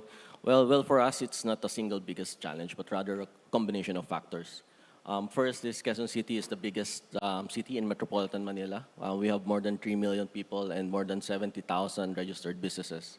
So we need sufficient resources to implement our initiatives. If we want to target the population as the stakeholders to also implement their plastic waste initiatives. The diversity of stakeholders is also one of our challenges. Of course, we must come up with a common approach despite the differing agendas of these stakeholders, just to keep them involved and engaged in our initiatives. And also we acknowledge that behavioral change cannot be achieved overnight. So we must continue working to change the mindset of the people and the private sector as well, to also transition to a more sustainable lifestyle. At the local level, also one of our challenges is we have limited or no control over the manufacturing sector. So our method is to recover single-use plastic waste as much as possible, and of course to provide more environment-friendly alternatives. We're very fortunate that our mayor, Honorable Mayor Joy Belmonte, is an environmental advocate. Therefore, we have a strong political commitment to transition towards environmental sustainability. In fact, in 2019, we have enacted 2 landmark legislations on plastics. The first one is banning the distribution of plastic bags in supermarkets, shopping malls, grocery stores, fast food chains, restaurants, and similar establishments. We also banned single-use plastics and disposable materials for dine-in purposes in restaurants in Quezon City. And as part of that ordinance, hotels are also prohibited to distribute soaps, shampoo, shower gels, and other items for hygiene purposes in sachets and single-use containers. We are promoting circular economy not only at the lens of environmental protection, but also in terms of inclusivity and just transition, as evident in our initiatives such as the Trash to Cashback program. We have the Kuha sa Tingi, or the Refilling Hub program of Quezon City, and the TARP Cycling program. Our Trash to Cashback is our flagship program to recover plastic waste and other recyclable materials. So we provide incentives by giving environmental points which the people can use to buy grocery items. And currently we have conducted more than 1,000 events already We have recovered around 458,000 kilograms of recyclables already. So this is amounting to 1.4 million environmental points. Our sachet avoidance program, the Kuha sa Tingi, so our community stores owned by single mothers and solo parents, they became refill hubs for common household items such as dishwashing liquid, fabric conditioner, multi-purpose cleaner, etc. And to date, based on the report of our project partner, more than 1.1 million sachets and single-use containers have already been avoided since the rollout of the program. The tarp cycling program, so we repurposed used tarpaulins and we converted into reusable tote bags. So this is implemented for the benefit of the persons deprived of liberty from the Quezon City Female Jail Dormitory. So we're giving them sustainable livelihood opportunities and also enhancing their income generating capacities. And right now, 150,000 kilograms of tarpaulins have already been upcycled. So these initiatives just can show that just shows that economic and social benefits can also be derived while also addressing pressing environmental issues. Thank you very much for the sharing, Vincent. And I was very much lucky enough to be able to go to Quezon City last month, and definitely the hotels do not give any plastic, so that's definitely something that's been put in practice. And I know Mayor Joy is really advocating the social aspects, and as a firm advocate for gender kind of advancement of women, I think that she's doing an amazing additional lens that they're putting into the actual climate action. So thank you very much for the sharing. I have another question as well. I think all three of you and the three cities have highlighted that it's really kind of important to work with stakeholders, whether this be national government, government agencies, private sector, or the community. So how does your city engage with the private sector and or community stakeholders to support your waste reduction goals? Because all three of you have very high targets and goals for 2030 and of course eventually 2050. So I wonder if maybe Vincent, you could start by sharing that a little bit. Thanks. Yeah, our enhanced local climate change action plan, which C40 helped us develop, is anchored on inclusive climate action. So this means that stakeholder engagement, the importance of stakeholder engagement is always highlighted. We continue to build our network towards a common goal, and we recognize that external partners can provide the necessary resources, support, and expertise for us to overcome the challenges that we are facing right now, especially in terms of plastic waste. On a regular basis, we let the public and the private sector know what the city government is doing through various platforms, such as social media platforms. We always speak in events and conferences to share our initiatives. We go down to communities and the business sector, the private establishments for dialogues and orientations. And private sector and community engagement is at the center of the programs that I have highlighted a while ago. We acknowledge that for our circular economy initiatives to be effective, especially against plastic waste, a multi-stakeholder approach is necessary. True to its promise, the city government intends to be a business-friendly city. So we regularly conduct dialogues with the business establishments with regard to the implementation of our plastic ordinances. So this is to ensure that a more collaborative approach is initiated. We also want establishments and residents to know, to be well informed of these ordinances. So we have integrated the strategic information and communication campaign to help them transition towards a more sustainable lifestyle. For the trash to cashback, we have partnered with the best environmental systems and technologies. So they provide the necessary logistics, manpower, and the system for the trading of recyclables and the equivalent environmental points. So this is through a memorandum of agreement. So we want to formalize the partnership so that the roles and responsibilities of each party is clearly stated. Our community leaders, schools, national government agencies, religious groups, civil society organizations, the private sector, we engage them by conducting orientations and recyclables trading events. Also part of the Trash to Cashback program, we have a memorandum of agreement with Ajinomoto Philippines Corporation For the community store owners, so they are incentivized if they recover single-use plastics. And right now, 3.3 tons of single-use plastics have already been recovered by around 600 participants. For the Kuha sa Tingi or our refilling program, we have also partnered through a memorandum of agreement with Greenpeace and Ripple X. So they provided the trainings for the community store owners about the product they are offering and of course the business model so that the program will become more sustainable. Lastly, for the TARP cycling program, also another partnership with the private sector, Spark Philippines. So this is part of the No Women Left Behind of the city's gender and development program. And last year, we have launched the Green Awards to recognize the efforts of the various sectors of society in terms of climate action and resiliency. So this is going to be an annual event already to encourage participation in our initiatives. Thank you so much. I am so impressed that you're working with so many different partners and like so many different programs, and this is just plastic, so thank you for sharing. Maybe over to Takanobu-san as well. I remember we had a quick chat before this, and you were sharing positive but also challenging examples, so it would be great to hear from Tokyo. Okay, thank you. 東京も産業界とか民間事業者さんといつも協力して Tokyo too is cooperating with the private sector to work. In November, we had 2 big events. So I would like to introduce these events to you.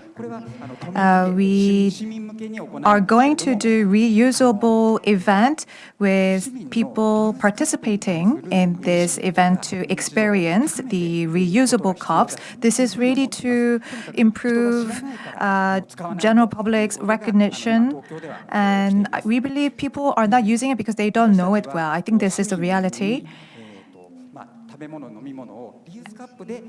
And when people eat or drink, we are trying to put an event where people can experience reusable containers so that people can eat food from reusable containers and reusable cups. So we have about 10 reusable companies in the city, and we are hosting this event together, and many local authorities are participating as well. Also, we have a musical concert, and I think inviting a magician is a good idea. Next one is a project targeting private sector. We are going to have an online symposium.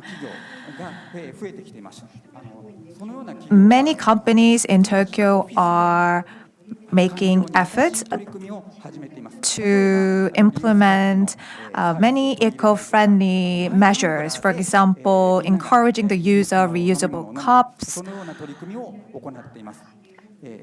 encouraging employees to use tumblers, and such efforts need to be more widely practiced. And in order to support that, we are going to have an online symposium. And we are cooperating with many stakeholders from the private sectors, from land-related stakeholders, and other from the private sector. So this is how we cooperate with diverse stakeholders. And as I have mentioned, we are having an event where citizens can participate. I also think international cooperation is also very important. When I came to Korea last year, I was able to learn a lot about recycling. It was very helpful. And another cases that we make reference to is Denmark. There are many cases, such as office cases, where encouraging people to use reusable containers and installing a lot of booths. In Japan, we have a company called Tomura. It is a very famous company for reusable vending machine, and we want to implement that because it's very difficult to go to open cities. So we already held multiple online meetings with them together. We had many stakeholders from Tokyo in recycling sector, and we learned a lot about the efforts and measures that are implemented in Denmark, where we have learned a lot. So the international cooperation and coordination, I think, is very important. Thank you so much for sharing, and definitely we hear you. I think C40 is an organization where we actually want the cities to peer learn from each other, both positive and negative, and I am really happy to hear that Tokyo has especially taken away a very important lesson from today, that magicians can be very helpful for making a point across, so thank you for that. Over to Seoul as well, Ms. Jung.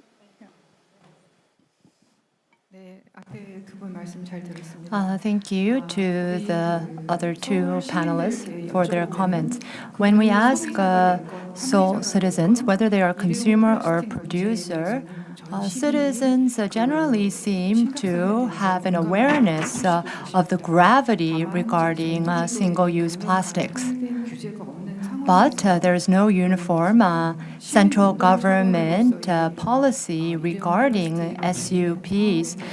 So civic society-led movements, as mentioned by our speaker from Tokyo, faces a lot of issues. We face barriers in terms of affordability and also ease of use and convenience. Despite this, within Seoul, there are local business owners and stores that are part of a larger department store. There are business owners who want to be known as people who actually sell substance and not the packaging. And so there are small local businesses that are doing away with excessive plastic packaging. And every year, Seoul City is carrying out a program to increase the number of such stores by 100 to 250 every year. So currently, around 400 stores are registered as stores that do not use excessive plastic packaging. And one of the key sources of SUPs is the food delivery systems. And there are a couple of key food delivery service apps, and there are also smaller companies that provide services to these apps by cleansing the containers and cutlery. And in Seoul, out of the 25 districts, 15 districts are where these kind of services, like multi-use containers for delivery food services, are available. And I think that there is certainly demand, and it's important to continue to consistently provide the necessary infrastructure, and Seoul will continue to do so. Thank you so much, Ms. Chung.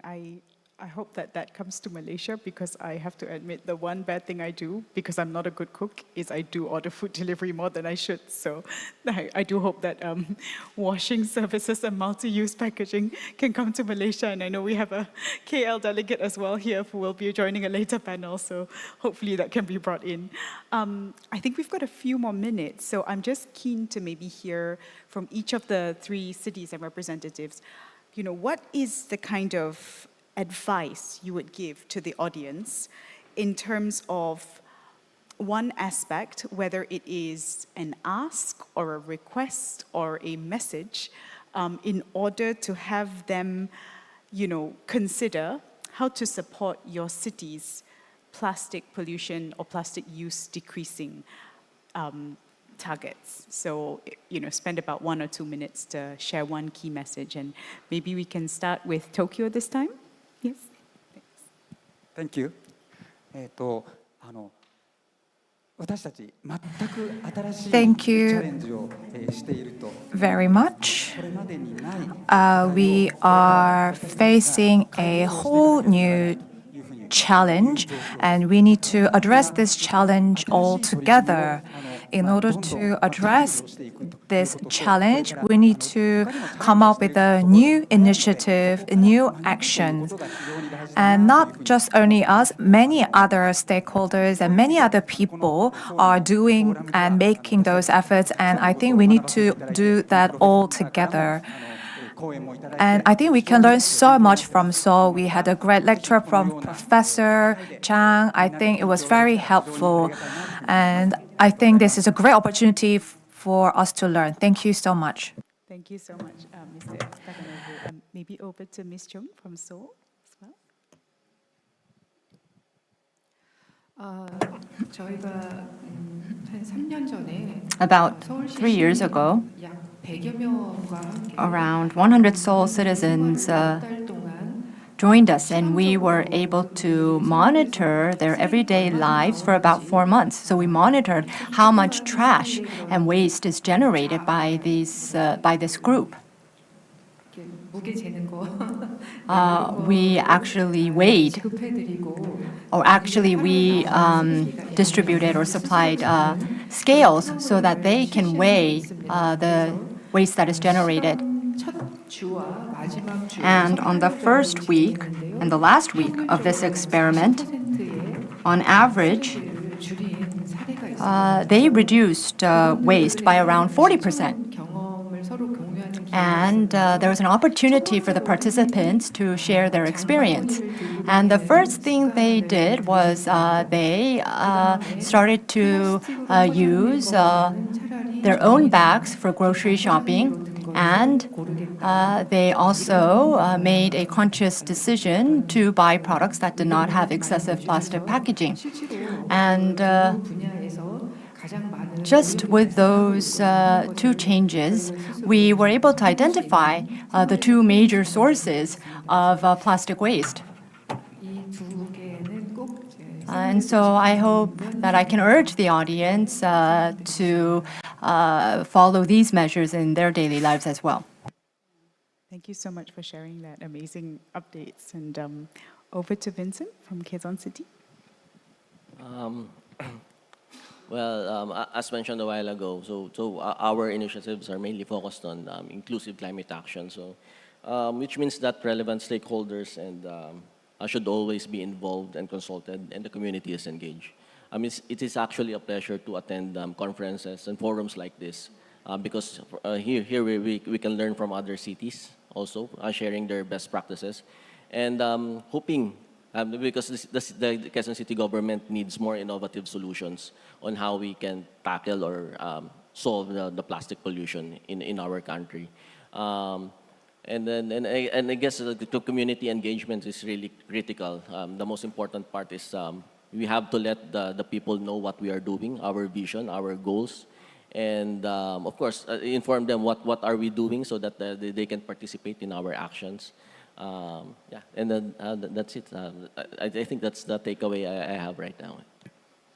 Thank you so much, Vincent. And really, I think, I've got quite a lot of takeaways, but I will just spend 1 minute maybe just putting a few key highlights.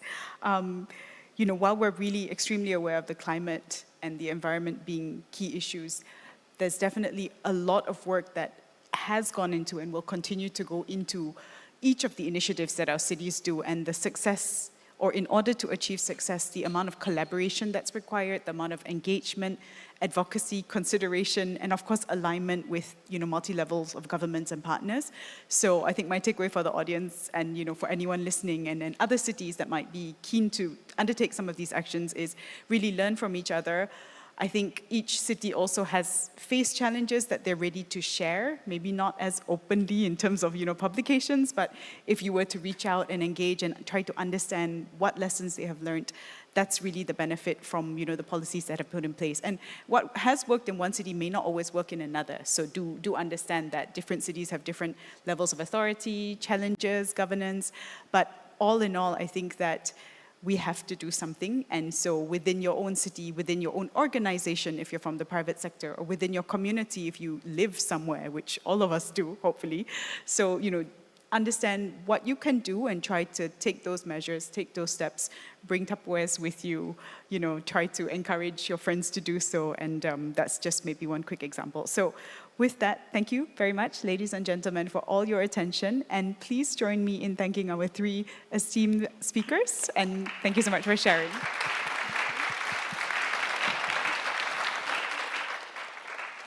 Well, thank you to our moderator as well for the great timekeeping. 네, 다시 한번 큰 박수 부탁드리겠습니다. 고맙습니다. Once again, a big hand for our moderator. And our 4 panelists and moderator can now return to your seats. 네, 자리로 모시도록 하겠습니다. 감사합니다.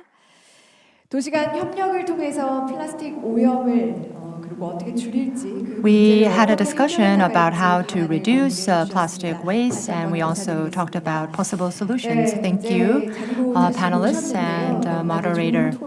I thought that was a very insightful discussion. Now I would like to invite Mr. Choi Pyong-soon. He will deliver a lecture called Anthropocene. Allow me to introduce him. He is a producer dedicated to environmental issues. He joined EBS and he has received numerous accolades and awards. He also was awarded the Social Impact Award in the Australia Science Documentary Program. And I think he has a lot to share with us on this topic. So without further ado, I'd like to invite him to the stage for his lecture. Welcome him with a big hand, please.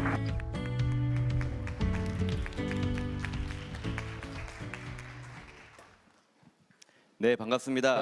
Good afternoon, ladies and gentlemen. As introduced, I'm Choi Pyong-soon. I'm a producer with EBS, and I usually cover environmental and eco issues. And I've been editing a documentary on plastic usage. I'm sure you eat a lot of anago or sea eel. The fishing equipment that is used to capture these eels end up in the Pacific, and my program is dives into how this ends up in that part of the ocean and what sort of impact that has on marine animals. This documentary will air on EBS 10 days from now. So I am currently producing a program related to plastic right now, and for the past 10 years, this has been the topic of interest for me, and I want to share with you what I felt, what I've seen, and I also want to share a little bit about what's going on in Korea and in countries abroad. 일단 제가 영상 콘텐츠를 만드는 사람이다 보니까 because I produce media content, I actually put together a 1-minute video that is comprised of highlights of all my programs. 양식장에서 쓰는 부표입니다. 플라스틱 스피어라고 집에 말을 하거든요. 하나의 생태 공간이 돼 버렸어요. 아이고. 안 뜯어지게 살살살. 여기서부터 지금 여기까지가 지금 개찌렁입니다. 지구에서는 흙을 먹고 산다면 플라스틱 구체에서는 뭘 먹고 살까요?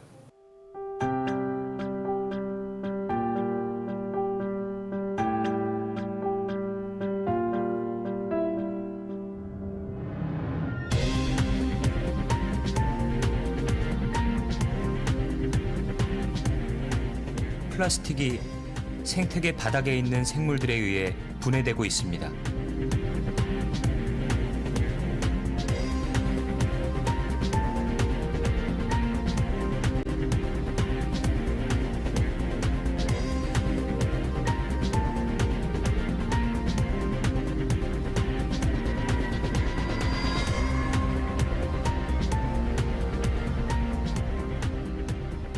미세 플라스틱은 이렇게도 생겨납니다.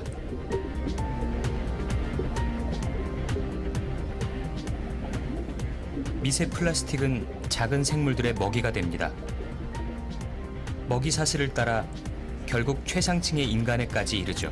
우리가 만든 플라스틱이 바다로 갔다가 다시 우리에게로 돌아옵니다.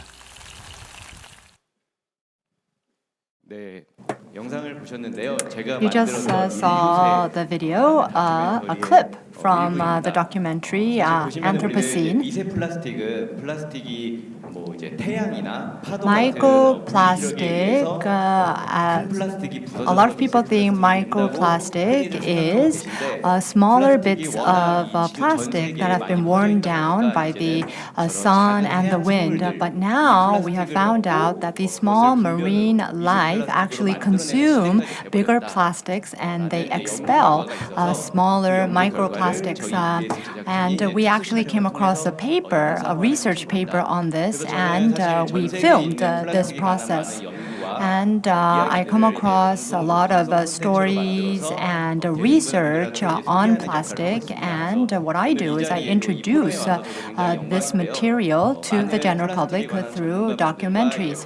So it's a great honor for me to be here. A lot of plastic experts and a lot of government officials are here today. So today, if you have any stories or anything impressive to share with me, I'm open to those ideas. So what I do is I create media, and I think I serve as a bridge between what is happening and the general public. And now I want to elaborate a little bit on the documentary that you just saw. As I said earlier, this documentary is titled Anthropocene. Some of you may be familiar with this work, others may not. Anthropocene is a name of an geological epoch. And Anthropocene is characterized by the profound and lasting impact of human activities on Earth's climate, ecosystems, and geology. This has not been officially recognized as a geological epoch. But as you saw, these mudworms, they consume plastic and expel plastic, and this is the impact that humans have on the Earth, and that impact is not small. And so this discussion is ongoing. And if you look at the geological epochs, they are named after certain extinct animals. So as I mentioned earlier, these ecological epochs are defined by a very catastrophic or a transformative event. And Anthropocene acknowledges and recognizes the impact of human activities on Earth as being as catastrophic and big. And so human activity has a very big impact on the environment, just as much as perhaps a meteoric clash. When I say Anthropocene, a lot of people don't know what I'm talking about, and this is something that people picture in their minds. This is something that was shown during the Beijing Olympics opening ceremony, and people, when they think of Anthropocene in Korea, because it is so unfamiliar, they think of something like this. So Anthropocene again is a geological epoch. Here is a scene from the documentary that we produced. So on the left-hand side, you have the Cretaceous period and all the other geological periods, and there are fossils that represent each epoch. And so each geological epoch has a fossil that represents that period, and they are usually plants or animals that were commonly found during that time period. And you just saw the mudworm eat the plastic. And this is how much plastic is commonly found around the Earth right now. And so if we were to find a fossil, or if someone in the future found a fossil that represents our era, what would it be? So if someone in the future is looking for a fossil that represents our times, what would they find?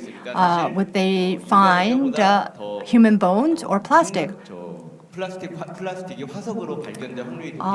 I would say that there's a larger possibility that they would find fossilized plastic. So today, my lecture, I want to talk about the significance of plastic in this Anthropocene era. So now I want to share some facts. The official geological epoch does not include Anthropocene. It actually is called the epoch above the Placidus epoch. And this goes back 10,000 years. So this epoch covers the time beginning at 11,000 years ago. And before that, it was the Ice Age. So the geological epoch that we live in started after the Ice Age, and it is characterized by a very stable atmosphere. And this is Paul Creature, who is a scientist who won the Nobel Prize. He passed away recently, and he is a scientist of the atmosphere. And what did he receive the Nobel Prize for? He studied hairspray and refrigerators, and he studied these coolant gases like preon gas.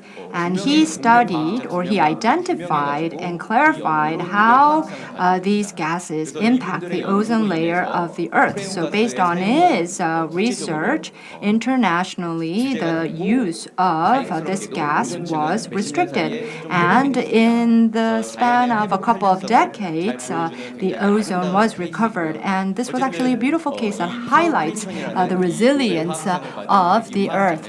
And this scientist was able to identify that the gas used by humans impacted gas and impacted the ozone. So he kept an eye out on what sort of human activities impact the environment. And he was the one who said that the atmosphere is not stable, and this was because of climate change that is triggered by fossil fuels. And in the year 2000, he said that we should not use the terminology Holocene, and he came up with the term Anthropocene. And along with fellow academics, he proposed that Anthropocene should be officially considered as an official name for a geological epoch. And that is how a lot of social scientists and many people around the world started to use this term.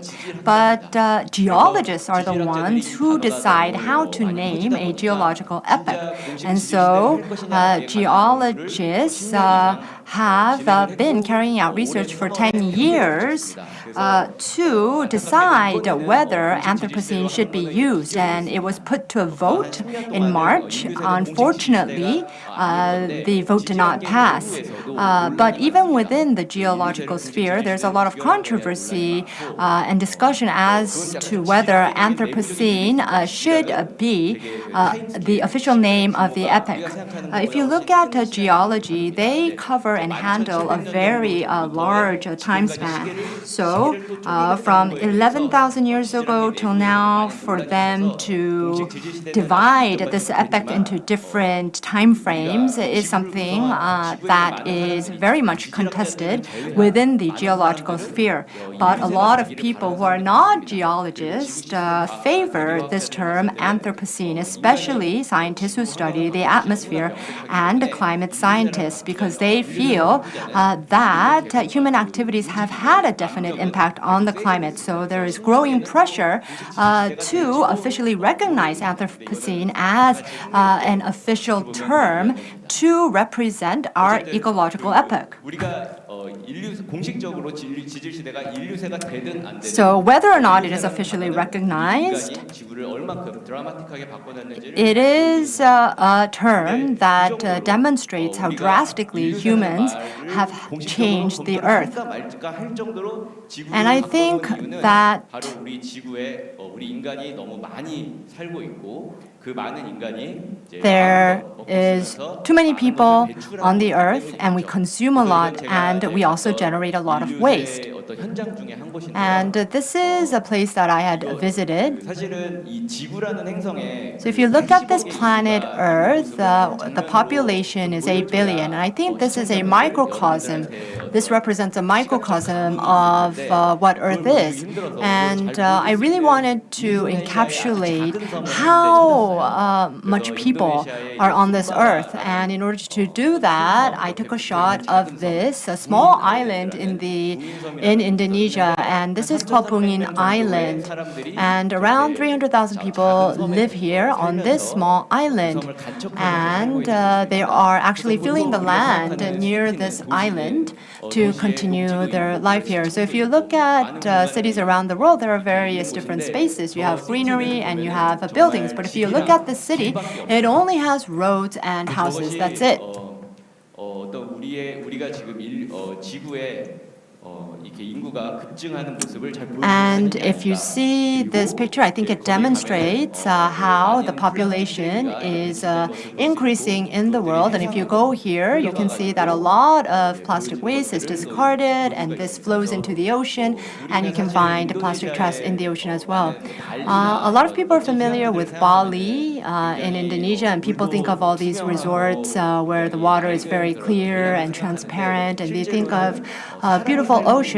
But if you go to islands where people are densely populated, you can see that the water is quite murky, and so it's very difficult to see far ahead in these waters. 그러면 이제는 제가 10년 동안 어떻게 플라스틱을 So now I want to elaborate on my personal story and how I tracked plastic. In 2009, I was a student studying at university, and I was majoring in political science and media and broadcast. At the time, I actually produced a documentary on people who didn't use single-use plastic cups. A lot of people use SUPs, and when I was a university student in 2009, I suddenly became curious as to how many single-use plastic cups I use every day, and I noticed that I use at least 5 to 6 every day. And I thought it was such a waste. And if you think about it, these paper cups also have a plastic lining, so they are in effect plastic cups. And so I thought I should use a tumbler. I can see today, thanks to the encouragement of Seoul City, a lot of people have brought their own tumblers. And I think it's a great thing that I can come to an event where people are not using SUPs. But Seoul City in 2009 was a completely different place. And so I made a documentary about people who use tumblers. These days, a lot of people use tumblers, but in 2009, not a lot of people use tumblers. And the SUP's scheme was also closed in 2008. And so not a lot of people were actually interested in single-use cups or paper cups and tumblers in general. And so I actually produced a story about people who use tumblers, because when I tried it, it was really inconvenient, it was really bothersome, and I kept forgetting to bring my own tumbler. And I was able to show my piece at the Seoul International Environment Film Festival, and it was shown in a movie theater. And at the time, in the audience, I was able to talk with the audience about using the tumbler for 20 to 30 minutes after the showing. And I really was able to feel the impact of the documentary, and I feel really connected to the audience. And not using a paper cup or single-use cup seems very trivial, but this is something that everybody uses and does. So if I were to produce something, even if it's trivial, it could be something that connects all the people. And so I thought producing content related to the environment was so interesting and so much fun. And I was studying and preparing to join a broadcasting company, and that is when I decided that I wanted to become a producer who covers environmental issues.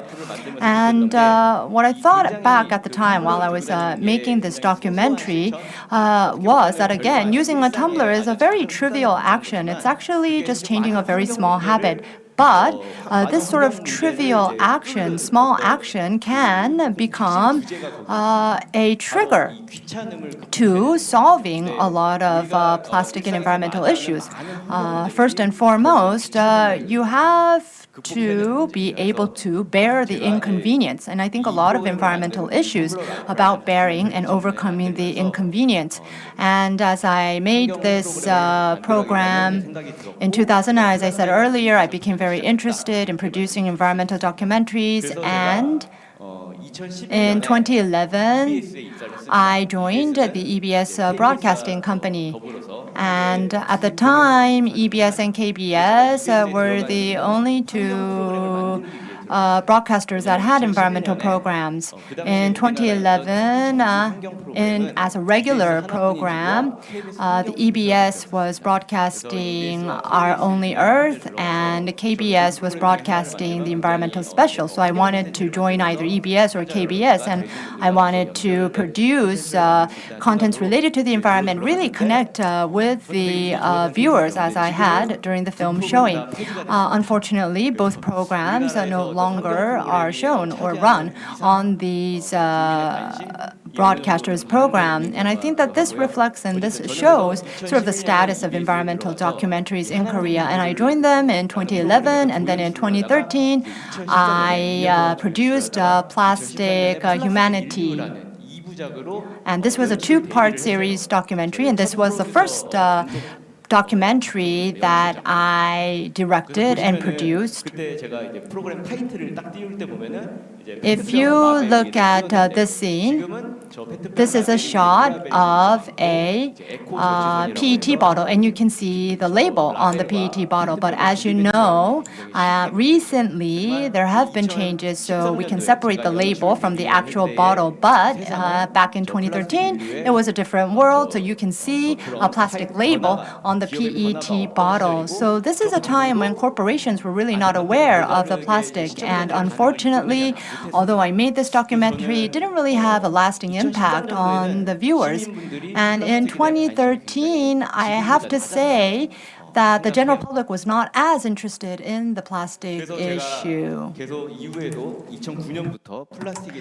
So since 2009, I made the programs and in EBS as well. And in 2019, I came across with the term Anthropocene and made 3 episodes of a documentary.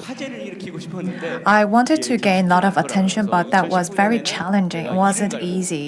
So I really worked hard to track the beginning of plastic till the end of the life cycle.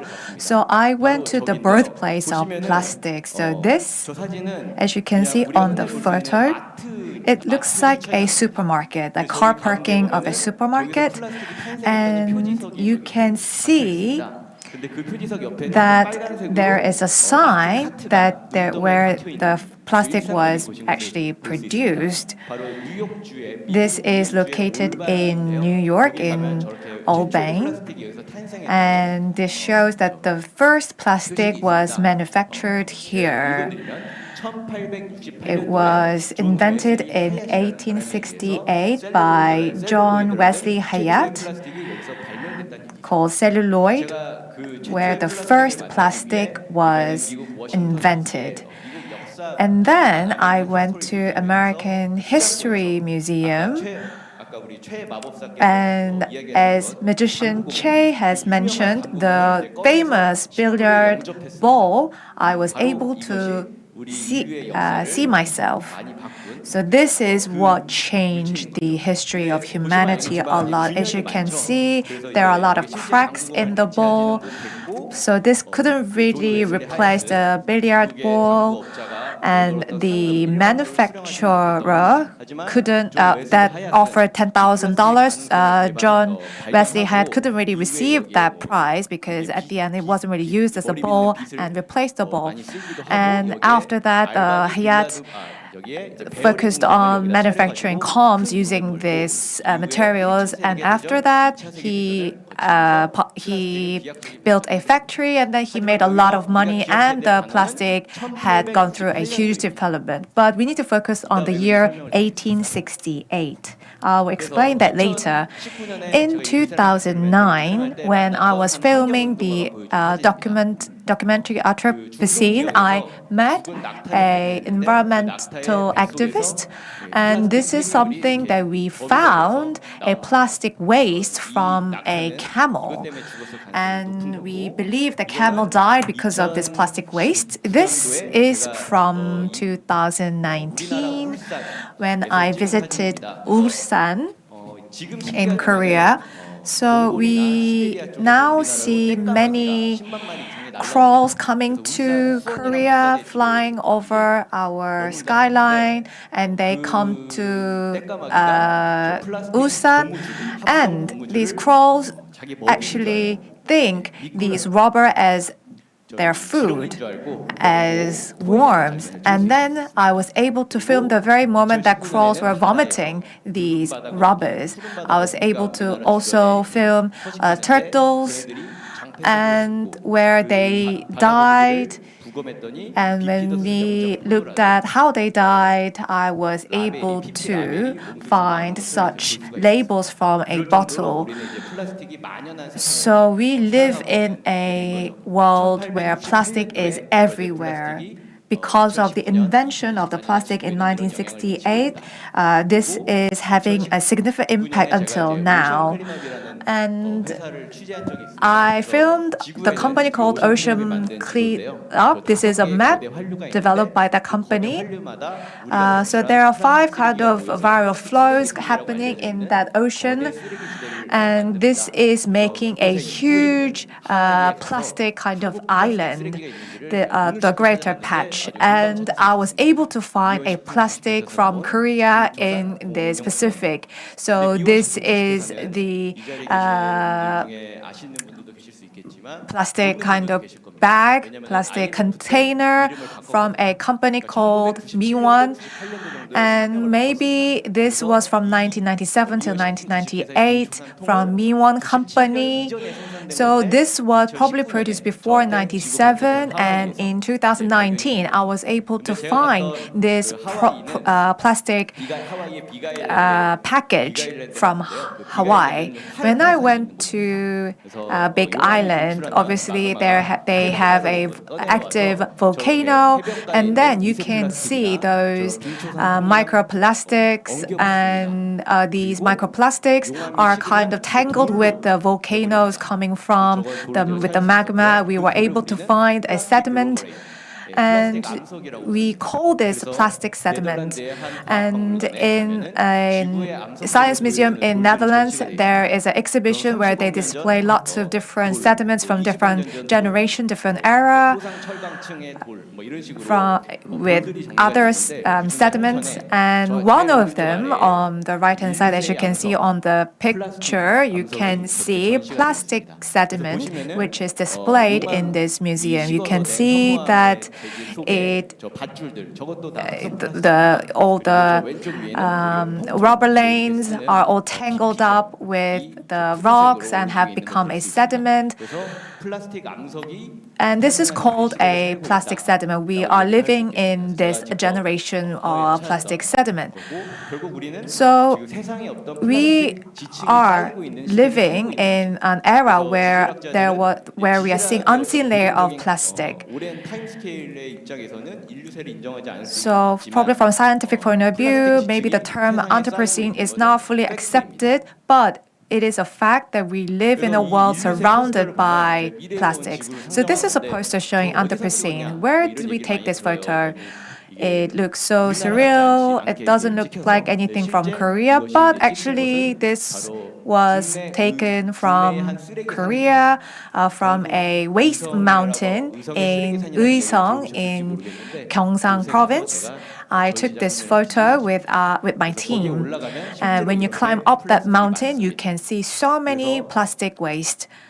제 방송을 인류세 다큐멘터리를 보면 And if you watch my documentary, you can see, the wasted, the Coke bottle, and it was actually there. I wanted to film that as if 수만 년이 지나면은 it's like a film, and probably millions of years later, this plastic bottle probably will become a fossil fuel, and geologists in the future will see our generation as a plastic era.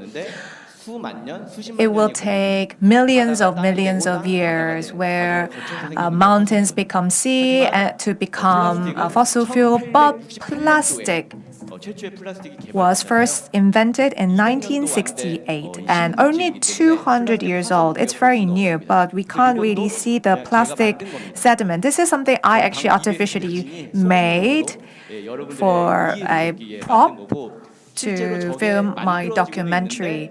This actually is in progress because plastic has a short history. Nevertheless, you can see a plastic sediment, as I have seen in Hawaii, because there are active volcano and the magma cools off very quickly, and we will see. And this sediment is in progress. And just to summarize my presentation, so Anthropocene is something that has come with a big force, and we have seen so many great extinction due to changes happening in our climate. The great transformation is being changed because of our use of fossil fuel. The 4.6 billion year of history has experienced 5 great extinctions, and there were climate change in between. And now, due to our action, the 6th great extinction is happening, and our action is changing the world. And this can be summed up in a word, Anthropocene. And if we have alien coming in the future, probably they will see a plastic layer in our earth, and plastic sediment probably will be a representative of our era. This will sum up my presentation. Thank you for listening.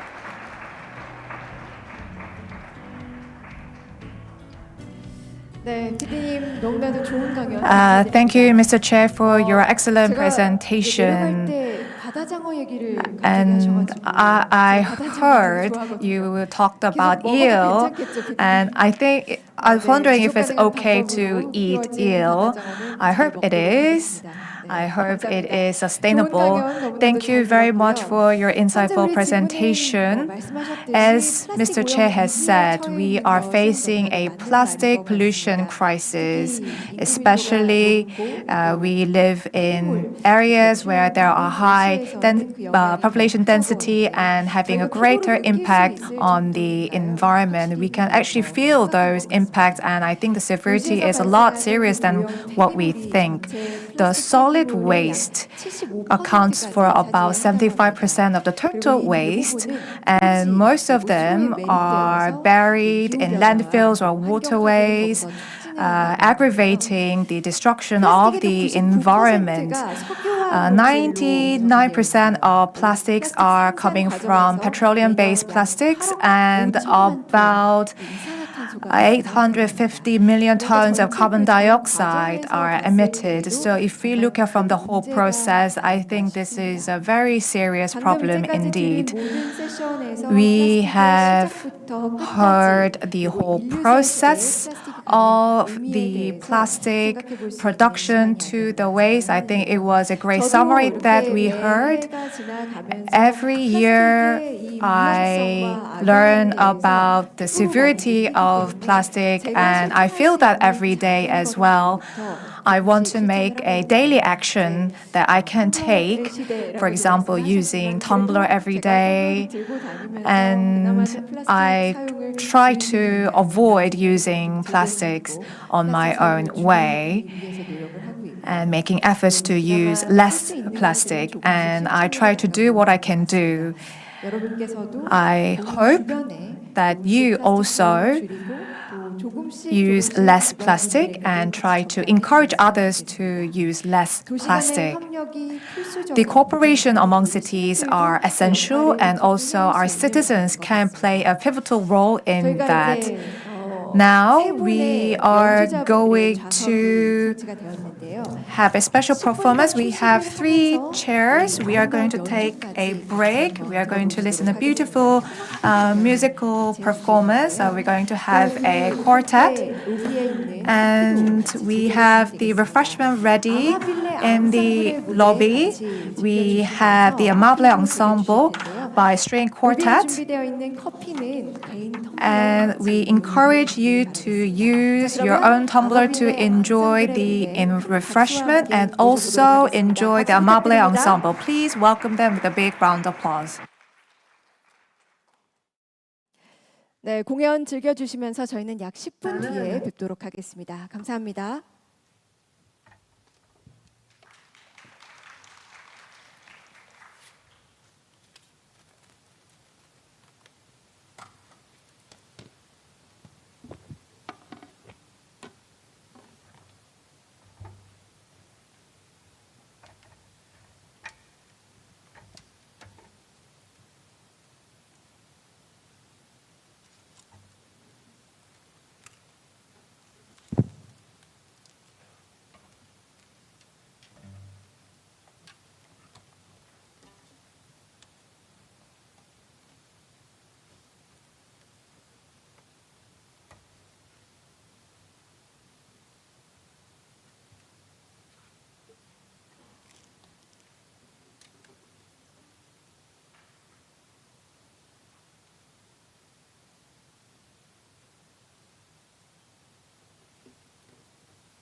네, 음악과 함께하는 휴식 We 시간이었습니다. had a great break 다시 with 입장을 great 하시는 분들께서는 music. 자리에 We have 착석해 주시면 participants 저희가 coming 이어서 into 진행하도록 the 하겠습니다. hall.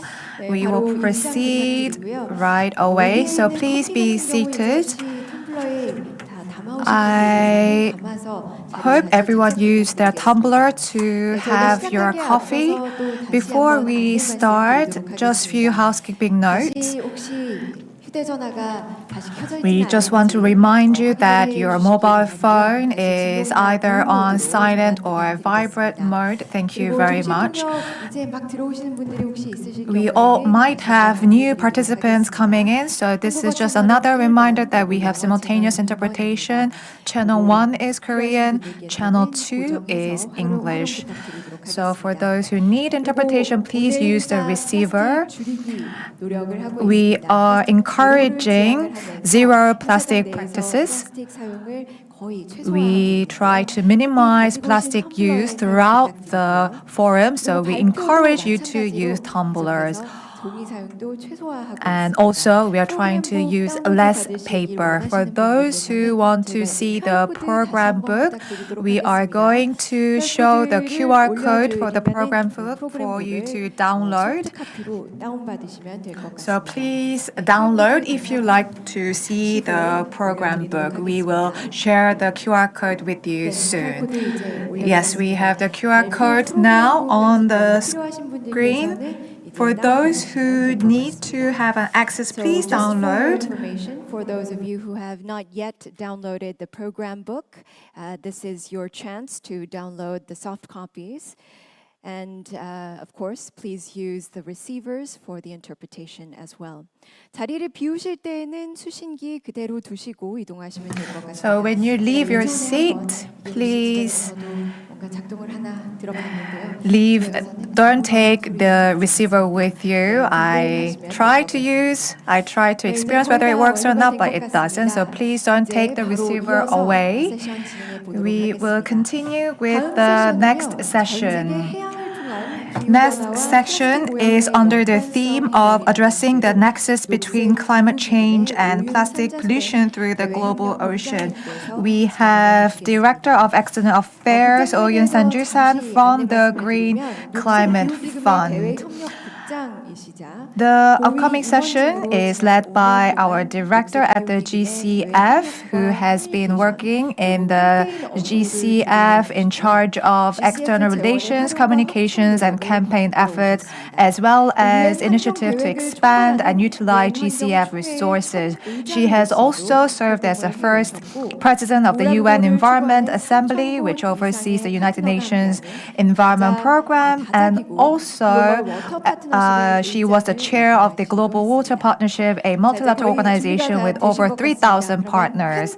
I think we are ready. We will welcome Director Oh Yoon San to the stage. Please welcome her with a big round of applause.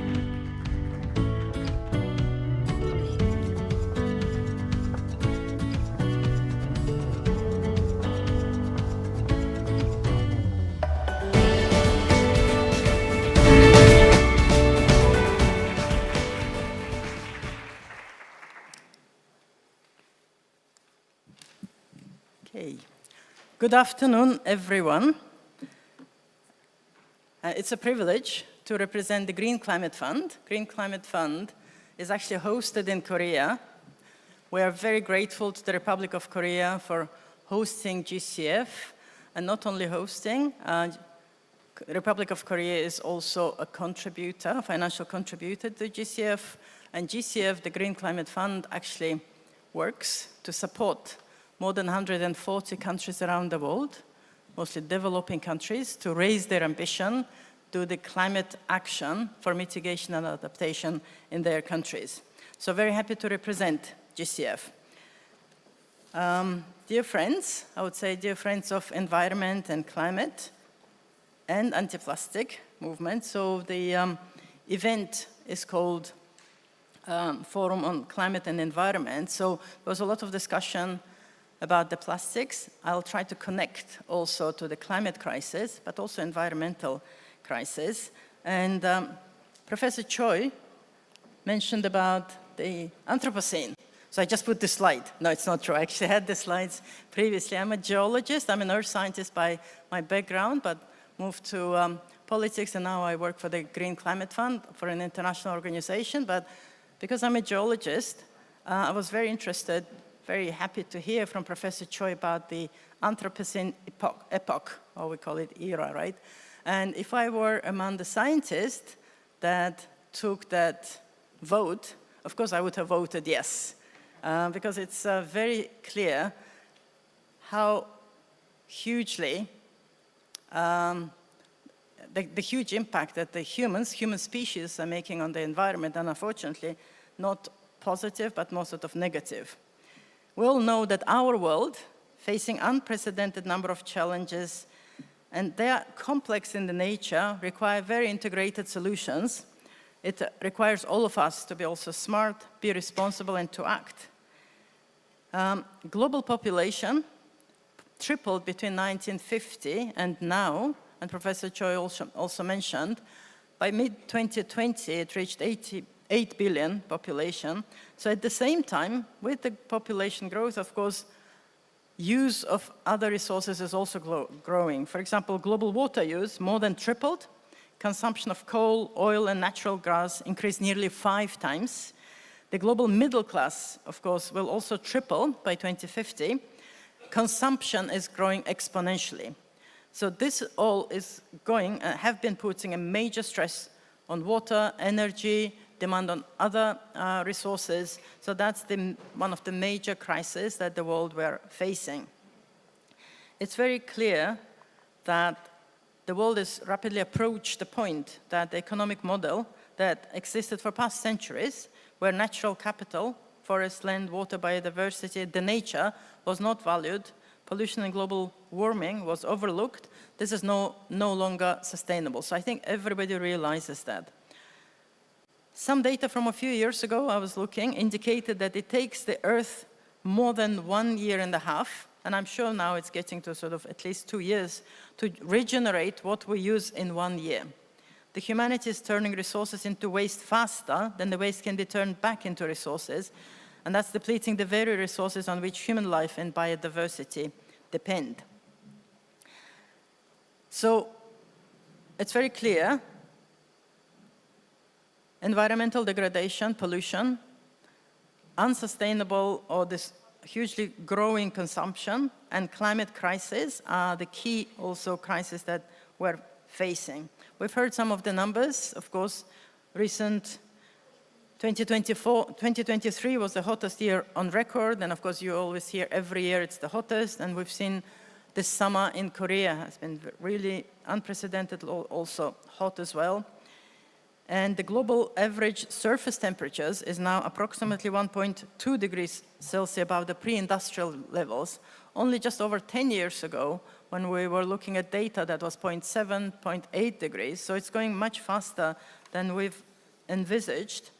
Yet, fossil fuel emissions are still on rise. And the combined totals of all national climate actions, and they're called NDCs, National Determined Contributions, basically pledges, promises, and actions that countries are promising to undertake to reduce their emissions.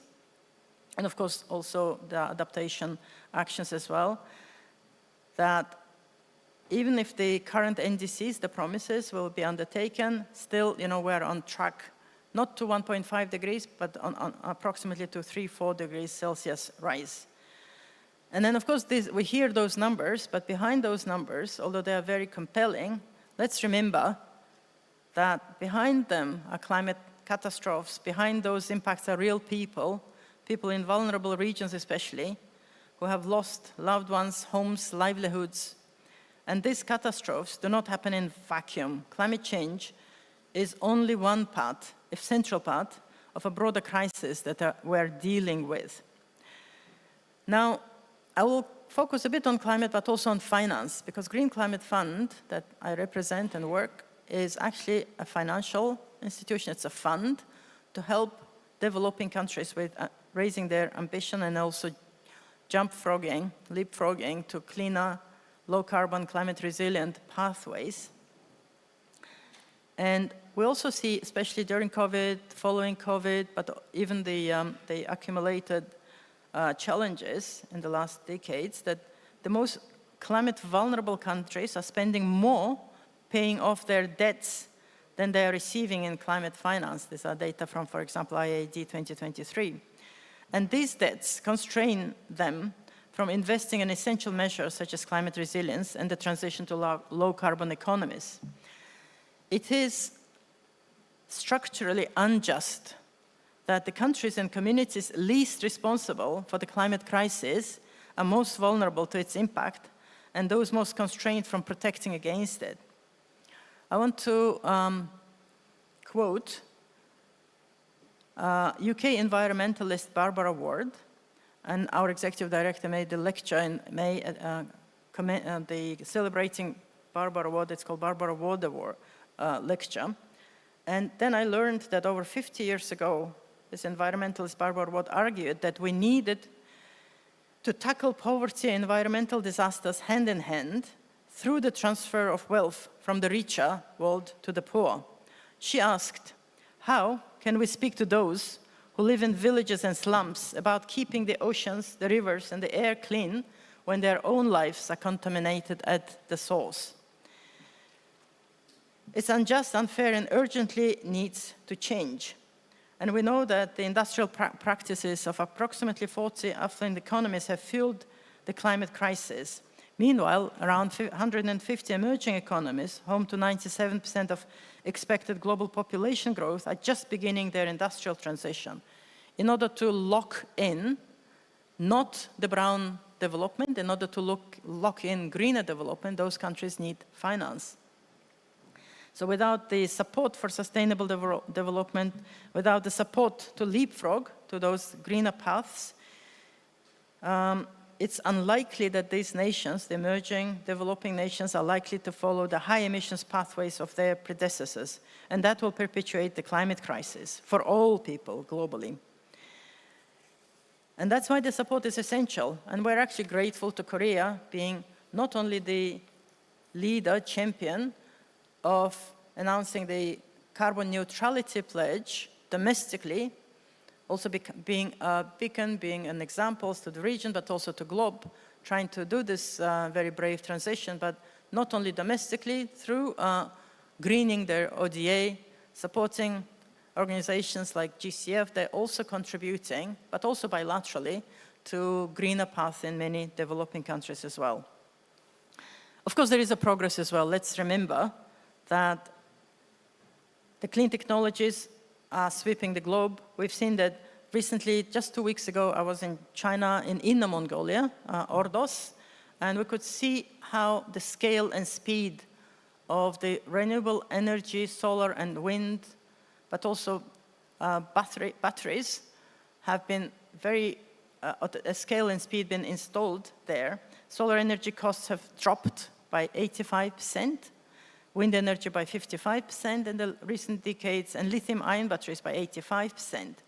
We also know that in just 7 years, countries have added nearly enough clean energy capacity to electrify the entire European Union.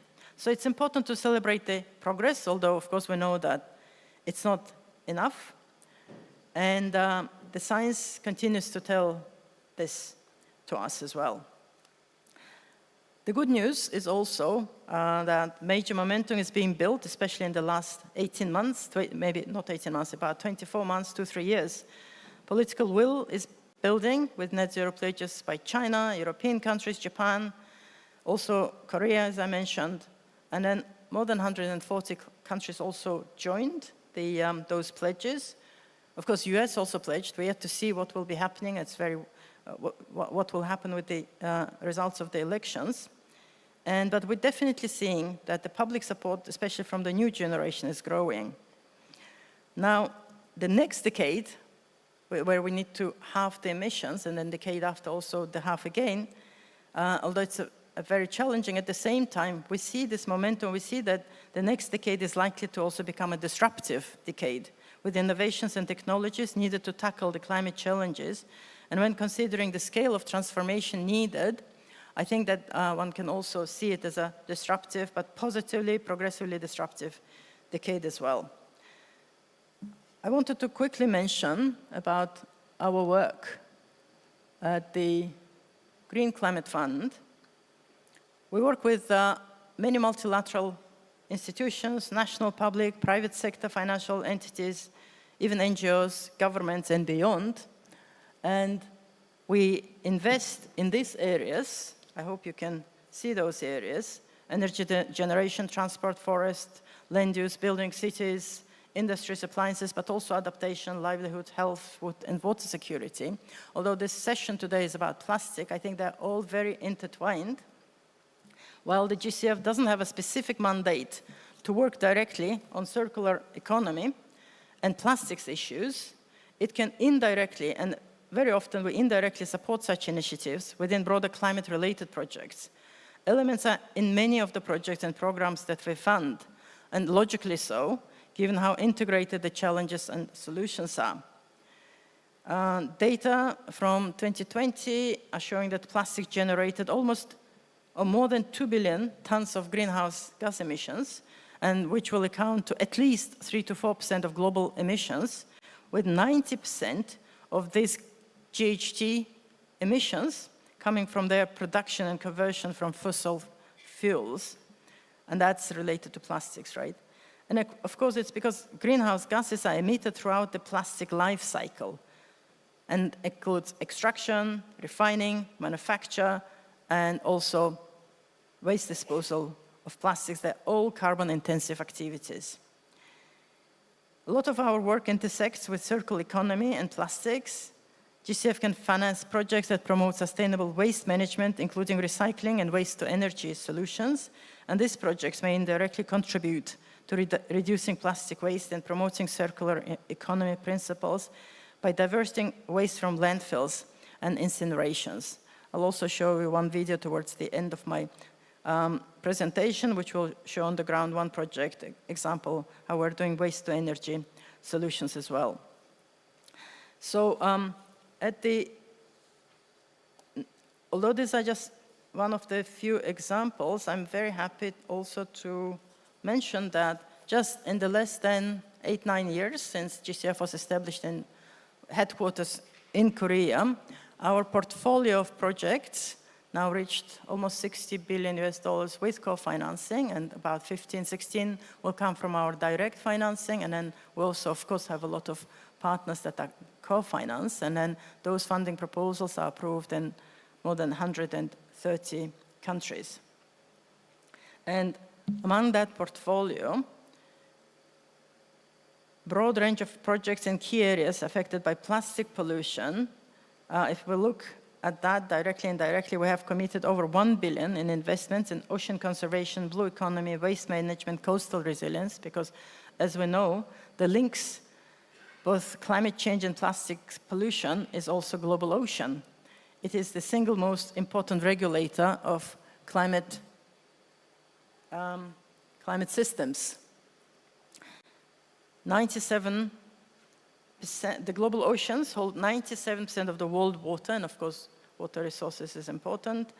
It supports 90% of the planet biosphere, global oceans, essential for all social ecological systems, produces 50% of oxygen that humans breathe, absorbs 25% of carbon dioxide emissions, and captures 90% of the excess heat. So very important to have the oceans also clean as well. The value added by ocean-based industries is projected to double from 15 trillion in 2020 to 3 trillion by 2030. Maybe I'll just use another slide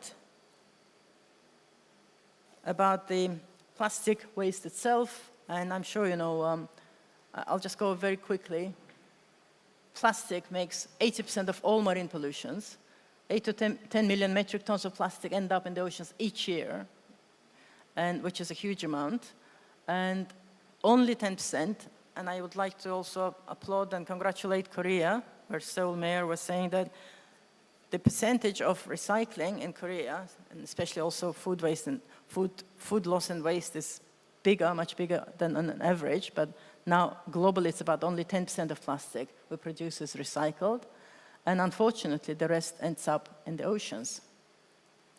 Now, I would like to just mention a few examples of projects, and of course, we have now, last week we had our board meeting, 280 plus projects have been approved in the last few years, so just two examples. Coral reefs, of course, cleaning, keeping them healthy is very important.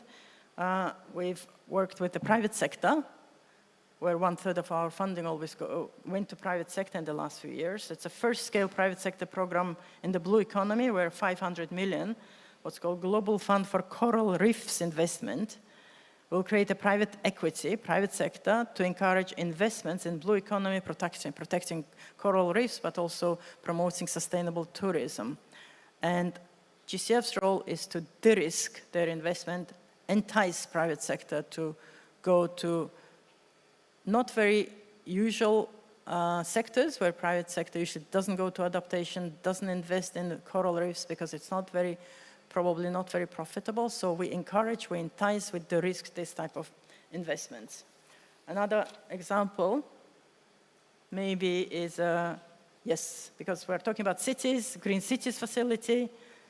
We've provided funding for 283 million, but there is more funding overall for that syndicated project. 10 cities in developing countries which have higher than average energy and carbon density facing range of environmental social issues will have the access to Green Cities facility, and then this facility, meaning financing fund, will provide concessional financial instruments that will allow ambitious investment in climate resilient infrastructure, such as district heating, cooling, low carbon buildings, and solid waste management. I'm just thinking I'm speaking too fast for the translators. Sorry, translators or interpreters. Okay, so I just would like to maybe, as part of my closing, use an example of food loss and waste. Of course, you know, tasks and challenges, especially for youth, they seem to be daunting and people overwhelmed, but at the same time, many solutions exist. Funds can be raised, still challenging, but can be raised, and we need to mobilize ourselves, including personally as citizens. And then, just using the example of food loss and waste. You probably all know a lot of food is wasted, but then globally, the number is 1/3 of all the food is lost from the production until it ends up on our table. If food loss and waste were a country,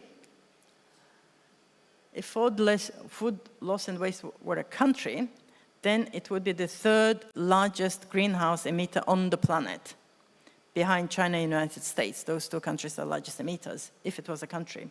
Indeed, it equals to 6 to 8% of global GHG emissions. So every one of us can actually contribute to reducing food loss and waste. And then, of course, it's not only individuals.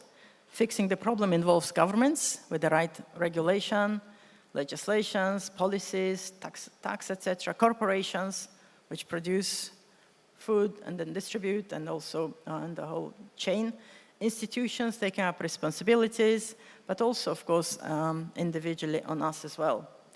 Agriculture is the largest user of fresh water. You probably know that 70% of all the fresh water we use is used to produce, so it's only used to produce food that we eat. Again, everybody talks about water security, fresh water, and then what the scarcity that we may be, risks that we may be facing, and then just realizing actually 70% is going to food waste. Yet if 1/3 of food is wasted, then there is a calculation, 1/4 of that water that used in agriculture, so sector is big, using a lot of fresh water, and yet 1/4, 25% of that water is lost with the food loss. So if we can reduce food that is lost, we will be saving precious water resources, energy, and we will reduce emissions as well.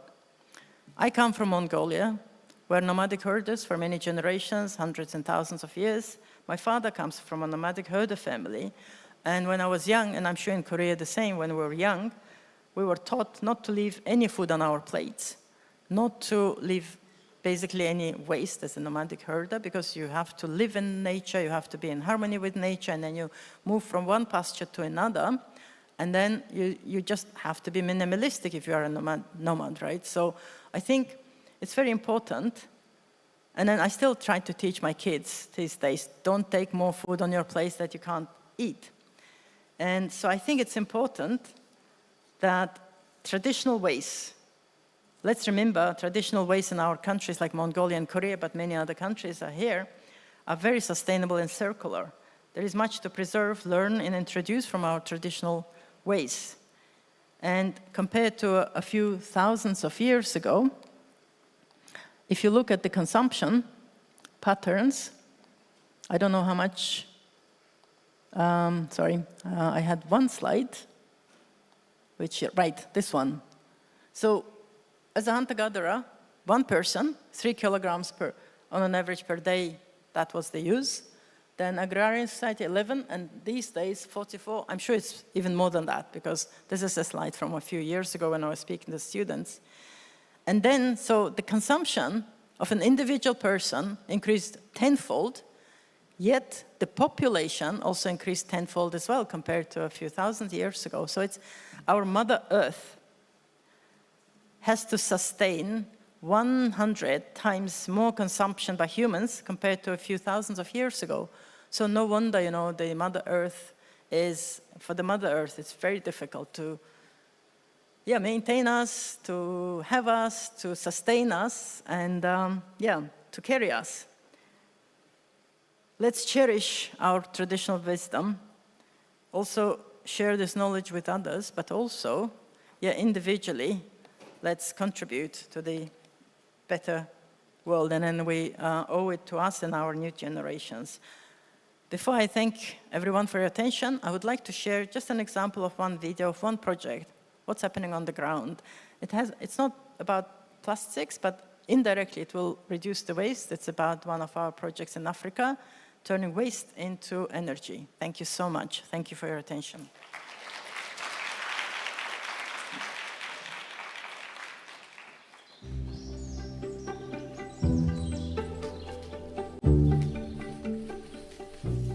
Ndambĩrĩirie wĩra wa ũrĩmi 1994. Hakwa niĩ mwene kĩrĩa nyendete mũno thĩinĩ wa ũrĩmi nĩ ng'ombe na gũtua macani. Mathĩna marĩa rĩngĩ ngoragwo namo nĩ rĩrĩa gũtarĩ na mbura, gũtikoragwo na maĩ, njũĩ nĩ ihũaga, ona marima marĩa tũgucagia maĩ, tondũ tũgucagia marima, tũkenja irima na thĩ, tũgucagia maĩ irima, makahũa. Ũguo rĩngĩ nĩ tũthiaga gwetha maĩ kũndũ kũnene mũno. Ta rĩu thikũ tũrĩ rĩera nĩ rĩcenjetie mũno. Tene nĩ ngũririkana ta 1980s, kwarĩ na seasons, kwa mwaka kwarĩ na seasons igĩrĩ.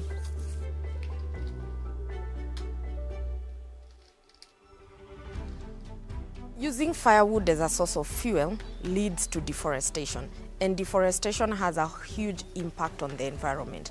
When we cut trees, this carbon is not captured and directed into the soil, and it just remains in the atmosphere. It causes prolonged droughts, and even the rain seasons are not predictable to farmers anymore.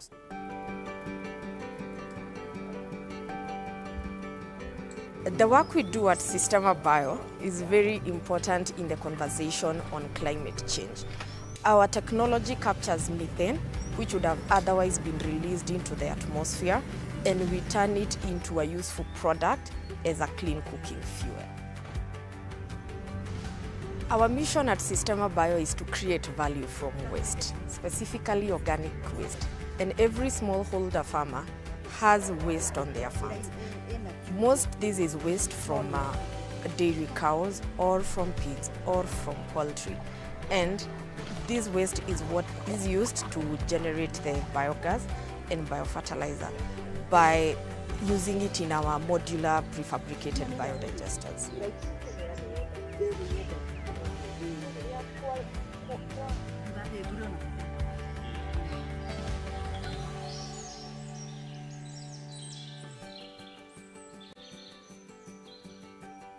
We need to be supporting these local private sector companies that can then support the farmers, the most vulnerable. And GCF is well placed because it has the flexibility of the type of resources and the tools that it can deploy to do that. Kuma ndambĩrĩria kũruta wĩra na sistema, reke njuge mũtũrĩre nĩ ta wahũthire tondũ ona thumu ndikuaga. Maũndũ marĩa mega mũno nyonete, ta rĩu hĩndĩ ĩyo itanekĩrĩrwo biogas, nĩ ndagũraga gas. Kuma hĩndĩ ĩyo ngĩambĩrĩria kũhonokia mbia icio, biogas yambĩrĩria gwakana, ngĩhonokia mbia icio. Rĩu mbia icio ndekĩraga nacio mũtũngi wa gas, ndĩcigaga, ngeka maũndũ mangĩ ma kĩmũciĩ.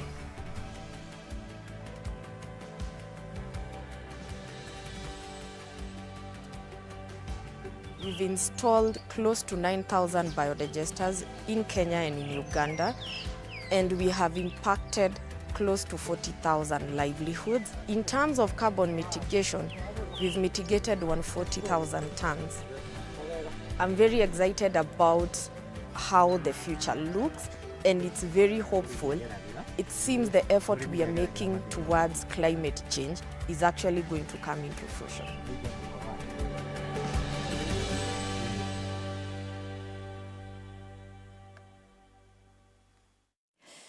네, 감사합니다. Thank you for that video. 마지막에 마무리 영상까지 너무나도 잘 봤습니다. Thank you for the video and also your presentation. Of course, you mentioned that the video was not directly related to plastic waste, but like you said, I believe it is indirectly connected. 영향에 대해서도 알 수 있는 의미 있는 I thought it was a very significant presentation in which we were able to see the connection between plastic and other environmental issues. Now we are going to begin the ICLEI-led sessions. I'm going to introduce the moderator of this session. The moderator of this session is Zusu, Regional Director of East Asia ICLEI. East Asia Secretariat of ICLEI join us as our moderator. Thank you very much. 네, 박수로 모시겠습니다. 방콕시 위생기술 선임 책임자이신 타샤니 아투이칫 님도 모시도록 하겠습니다. And Ms. Tashani Atuichit, the Sanitation Tech Officer of Bangkok City. Thank you very much. Thank you very much. 베이징시 생태환경국 1급 주임 과원이신 정디님은 온라인으로 함께 조인을 해주시고 계십니다. 네, 감사합니다. And Mr. Zheng Di is joining us online from Beijing Municipal Ecology and Environment Bureau. Thank you very much for joining us. 쿠알라룸푸르시 수석 부국장이신 누르 할리잠 빈티 이스마일 님도 함께 모시도록 하겠습니다. And Dr. Nur Halizam Binti Ismail from Kuala Lumpur. Thank you very much. Senior Deputy Director of Kuala Lumpur. Thank you very much for joining us. 마토디 뉴스시 기술 책임자이신 티아고 로페즈 님도 모시고 진행해 보도록 하겠습니다. And Technical Officer Mr. Tiago Lopez from Matoso-Shinos Municipality is joining us today. Thank you very much. 네, 오늘은 또 온라인으로도 함께 We are joined by an online panelist, and so I think it'll be a fruitful session. We have one of our participants joining us online, so we do ask our moderator to be able to moderate with our online participant. Thank you very much. With that, I'd like to pass over the floor to our moderator. Please. Thank you very much.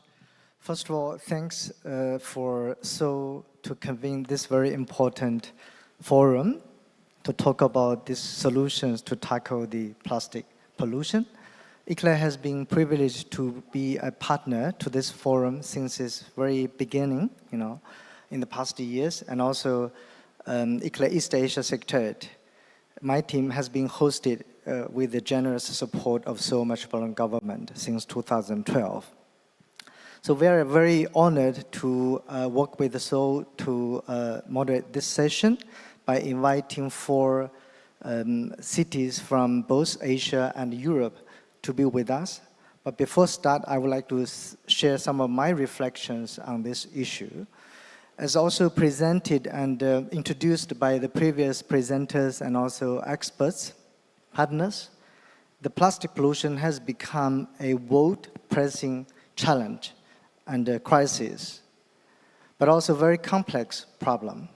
To tackle this problem, not only that we need a global framework, as we know that international negotiation is ongoing, and next month there will be the 5th meeting of the International Negotiation Committee in Busan. We also need to recognize the very important critical role of local and regional governments in tackling this problem together with the national governments and also other stakeholders, our communities, citizens, private sectors, etc. Our cities and regions are at the front line of this pollution issue, together with other crises like climate change, biodiversity loss, and other environmental degradation issues. But also our cities and regions are possessing the solutions through innovative efforts and also through international collaboration, as also being mentioned by the mayor of Seoul and many other previous speakers. That's why at this session, we are very pleased to have our 4 colleagues representing 4 cities with us to share their unique efforts and unique initiatives to tackle the plastic pollution issue in their region. So I'm pleased to introduce our 4 speakers here. First is Ms. Tasani Akwichit, the Sanitation Technical Officer of the Environmental Department of Bangkok City from Thailand. Second is Mr. Jendi, as our MC already mentioned. Mr. Jen is not able to join us in person, but he's already connected online. He's the Level 1 Principal Staff Member of Ecology and Environment Bureau of Beijing City from China.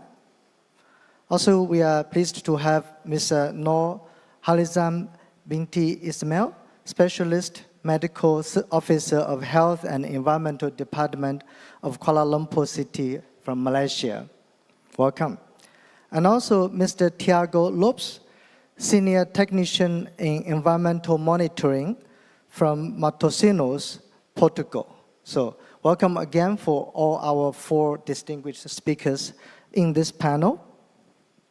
So without further ado, I will start with the first round of questions. I think we are all eager to hear your initiatives.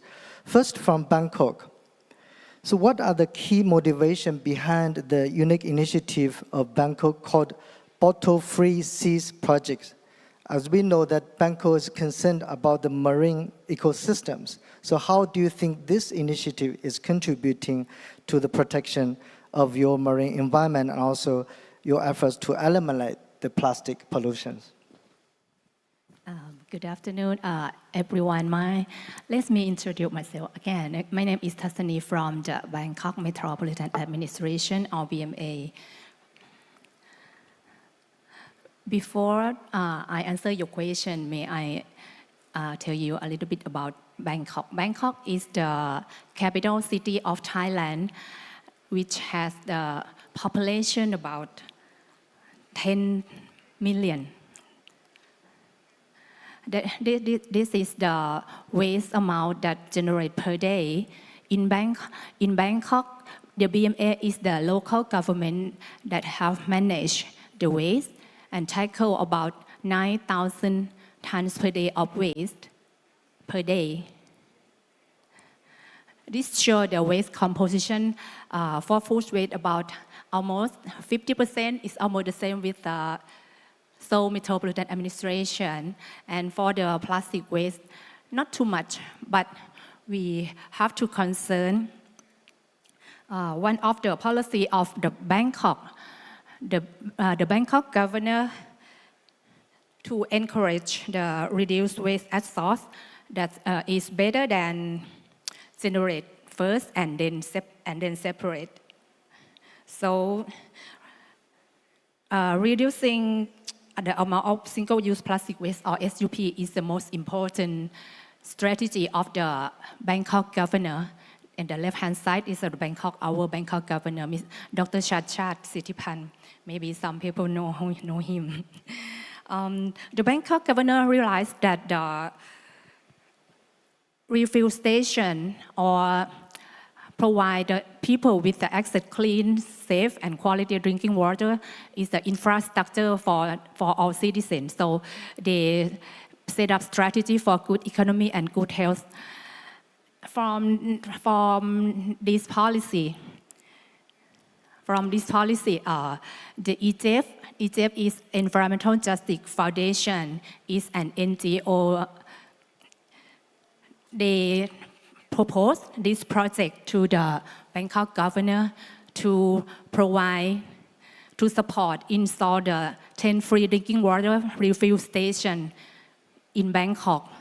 But the location that we are together with BMA and EJF or EJF, we install 10 refill station in the area of Bangkok, like public park, bus station, department store, and attractive for tourists. Nowadays, we can reduce almost 1 million plastic bottles.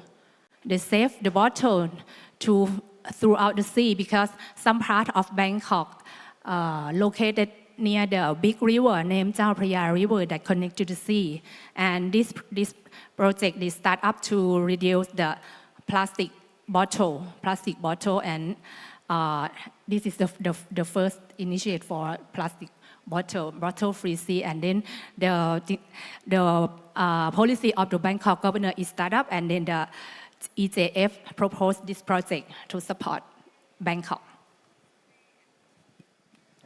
Thank you very much for giving us a very concrete example how you're tackling this plastic bottle pollution issue, but also solving the problem with this clean drinking water supply. So let's move on to Beijing. I know that Beijing has an initiative called Zero Waste City Initiative. This is not only targeting on plastic, but also other waste treatment. So I'm eager to hear the sharing by Mr. Zheng Li online. Mr. Zheng, the floor is yours.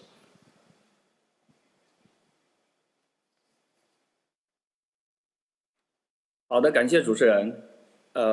各位这个与会的嘉宾，大家下午好。今天很高兴 Thank you very much. 分享一些在无废城市。 It's a great pleasure to join you, albeit via online. 那么大家知道。 With regards to zero waste and reducing plastic, I have a lot to share, so it's a great pleasure to share what Beijing is doing. Beijing began its zero waste policy in 2018, and plastic pollution is actually one of the key parts of this plan to build a zero waste city. And so we have introduced many measures to reduce plastic waste. We are aiming to reduce the use of SUPs, and we are trying to accelerate the green transformation of parcel delivery packaging. In December 2020, the Beijing Municipal Development and Reform Commission and the Bureau of Ecology and Environment released the Beijing Municipal Plastic Pollution Control Action Plan. So it's been 5 years since the action plan has been released, but this lays out a timetable and roadmap for Beijing to achieve its plastic pollution control goal within 5 years. So with this action plan and policies, we are stepping up efforts to reduce plastic use in 6 major industries, including catering, delivery platforms, wholesale and retail, e-commerce, couriers, accommodation and exhibitions, and agricultural production. So we are trying to reduce plastic use in these 6 key industries. And now I would like to share some of our significant achievements so far. In terms of restaurants, we have banned the use of non-biodegradable single-use plastic straws. And also, when it comes to delivery services, the users can choose to not receive SUP cutlery. And when they refuse to use SUP cutlery, they are given points as rewards. And also, for the discarded plastic delivery containers, They are included in the list of low-cost recyclables, and in 150 streets in each district have now been designated as a low-cost recycling pilot areas.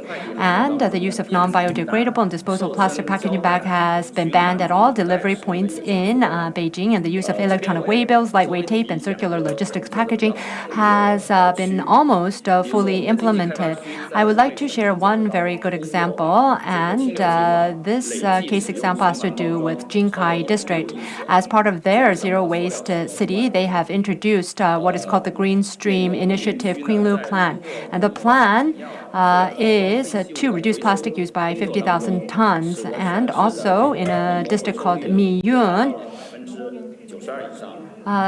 they have promoted the recovery and treatment of waste agricultural film, and the recovery rate has reached over 90%. So Beijing will continue to strive to make new achievements in plastic pollution control work. Thank you very much. Thank you, Mr. Jendi, for sharing with us this very clear 5 years roadmap of building a zero waste city.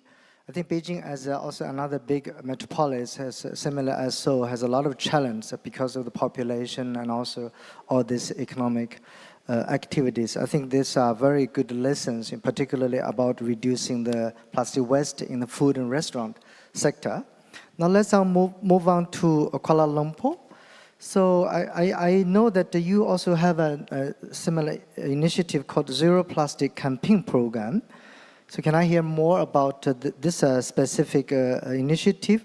How do you use this initiative to promote the single-use plastics within the city?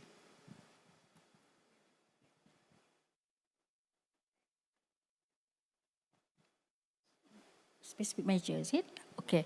Actually, for the Zero Plastic Campaigns program in Kuala Lumpur City Hall has been active promoting to single-use plastic through the various measures.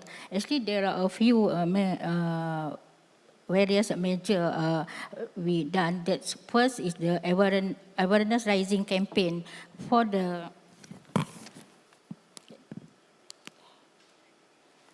okay, maybe I need to inform this. Actually, Malaysia policy also on the plastic sustainability. We have the single-use plastic roadmap, and by the NRES or Ministry of Natural Resource and Environmental Sustainables. This is Secretariat for the Malaysia, and also on top of that roadmap, also we have the Malaysia Plastic Sustainability Roadmap. That one for the 21 until 2030. So I not discuss this detailedly, but our target actually, including all the state and including Kuala Lumpur, is toward zero single-use plastic for a cleaner and healthier environment in Malaysia by 2030.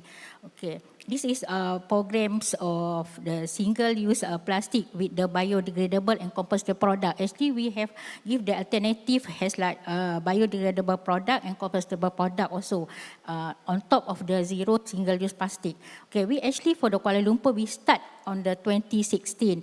We located for the small area that is for the wet market at the Jalan Raja Bot, and on the 2017 even, we have amendment our local government acts. Actually, there's one for because we are prepared for the enforcement about the using a single plastic. And then we continue until now because on the 2019, 2020 and 2021, actually we are facing with the COVID, but we still continue our engagement with the community, with the restaurant and all the stakeholder. Okay. This one. And also we are prepared, actually we are prepared the procedure for the enforcement and regulation single-use plastic. And that's one we just allow for the Eco 001 2001 for the hand carry, and Eco 009 2019 for the container for food, and now we develop also Eco 098 2023. All the container or hand carry this product is easily to compostable during 24 months without microplastic at the landfill. So actually for the 3 Eco, authorized by Standard Industrial Research Institute of Malaysia, or with the abbreviation is the SIRIM. And by the January 2025, until 2026, we will start with the enforcement under the establishment 2016 of local act or local council by health inspector to the owner of the restaurants. Okay. And January, we hope we continue that until 2028, and we just look and we hope we can achieve on the 2030 have the zero single-use plastic, and we hope that Kuala Lumpur, all the stakeholder or all the business level or restaurant use the compostable or biodegradable product for the food. Okay.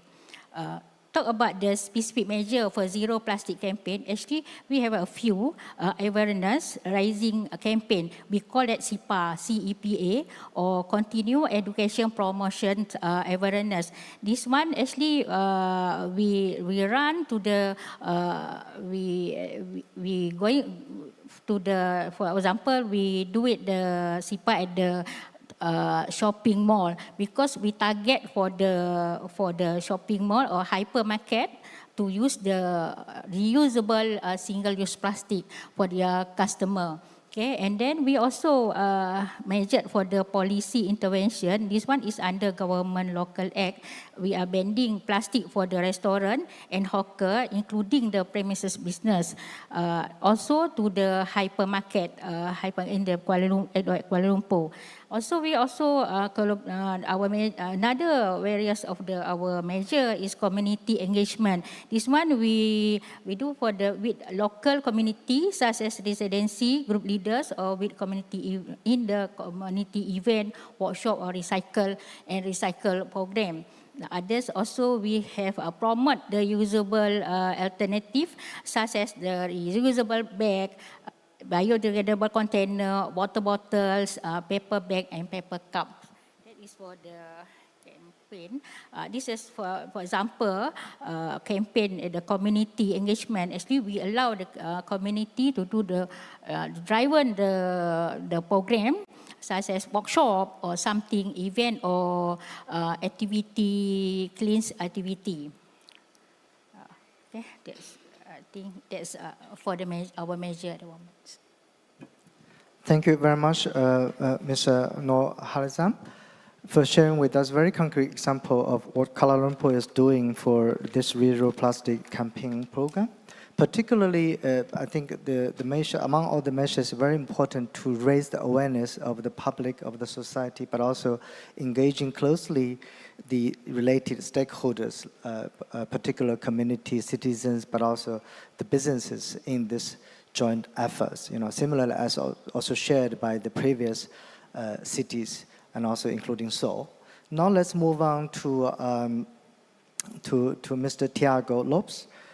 Could you share with us of your experiences, also the specific measures of Matosinhos? Good afternoon, everyone. Even with jet lag, it's a real pleasure to be here in this important discussion in this amazing city. Matosinhos is a very city close to the ocean, so it's very related to it, and knows how crucial it is to protect the marine ecosystems. For those who don't know, Matosinhos has 12 kilometers of coastline with some fantastic beaches, and it's our job to protect them, to keep them that way. Indeed, the plastic problem, it's huge and it's real, and studies show that in a business as usual scenario, we might even see more plastic than fish in 2050. So it's terrifying and we need to act. And most of this waste that goes to the ocean mostly comes from land, 80%, but 20% comes from the sea, mostly from the fishing industry. And fishing industry, it's very important in Matosinhos. That's why we involve the fishing community with awareness campaigns. So we give them practical solutions to minimize this problem. And on land, we do several beach cleanups in the entire year with volunteers and with companies. And actually, we take the plastic for the cleanups and organize workshops later with that plastic to create pieces of art. And that pieces are a very good way to aware the people and to mitigate the problem. Most of the waste and plastic that goes to the ocean comes through rivers and rainwater collectors. And we have a very interesting project that involves rainwater collectors. It's called The Sea Begins Here. And we painted the rainwater collectors, the area around, with a very ocean and colorful theme designs, saying the sea begins here. And the painting comes from a contest that we do in schools. So the students organize themselves with a contest, and the most voted design goes to the street. And like this, not only the students that participate in this project are aware of this problem, but every person that walks by sees the design, and it's reminded how connected we are to the ocean. Another tricky problem to our sea, it's microplastics. I know that our wastewater treatment plant is trying stuff with filters to minimize the problem.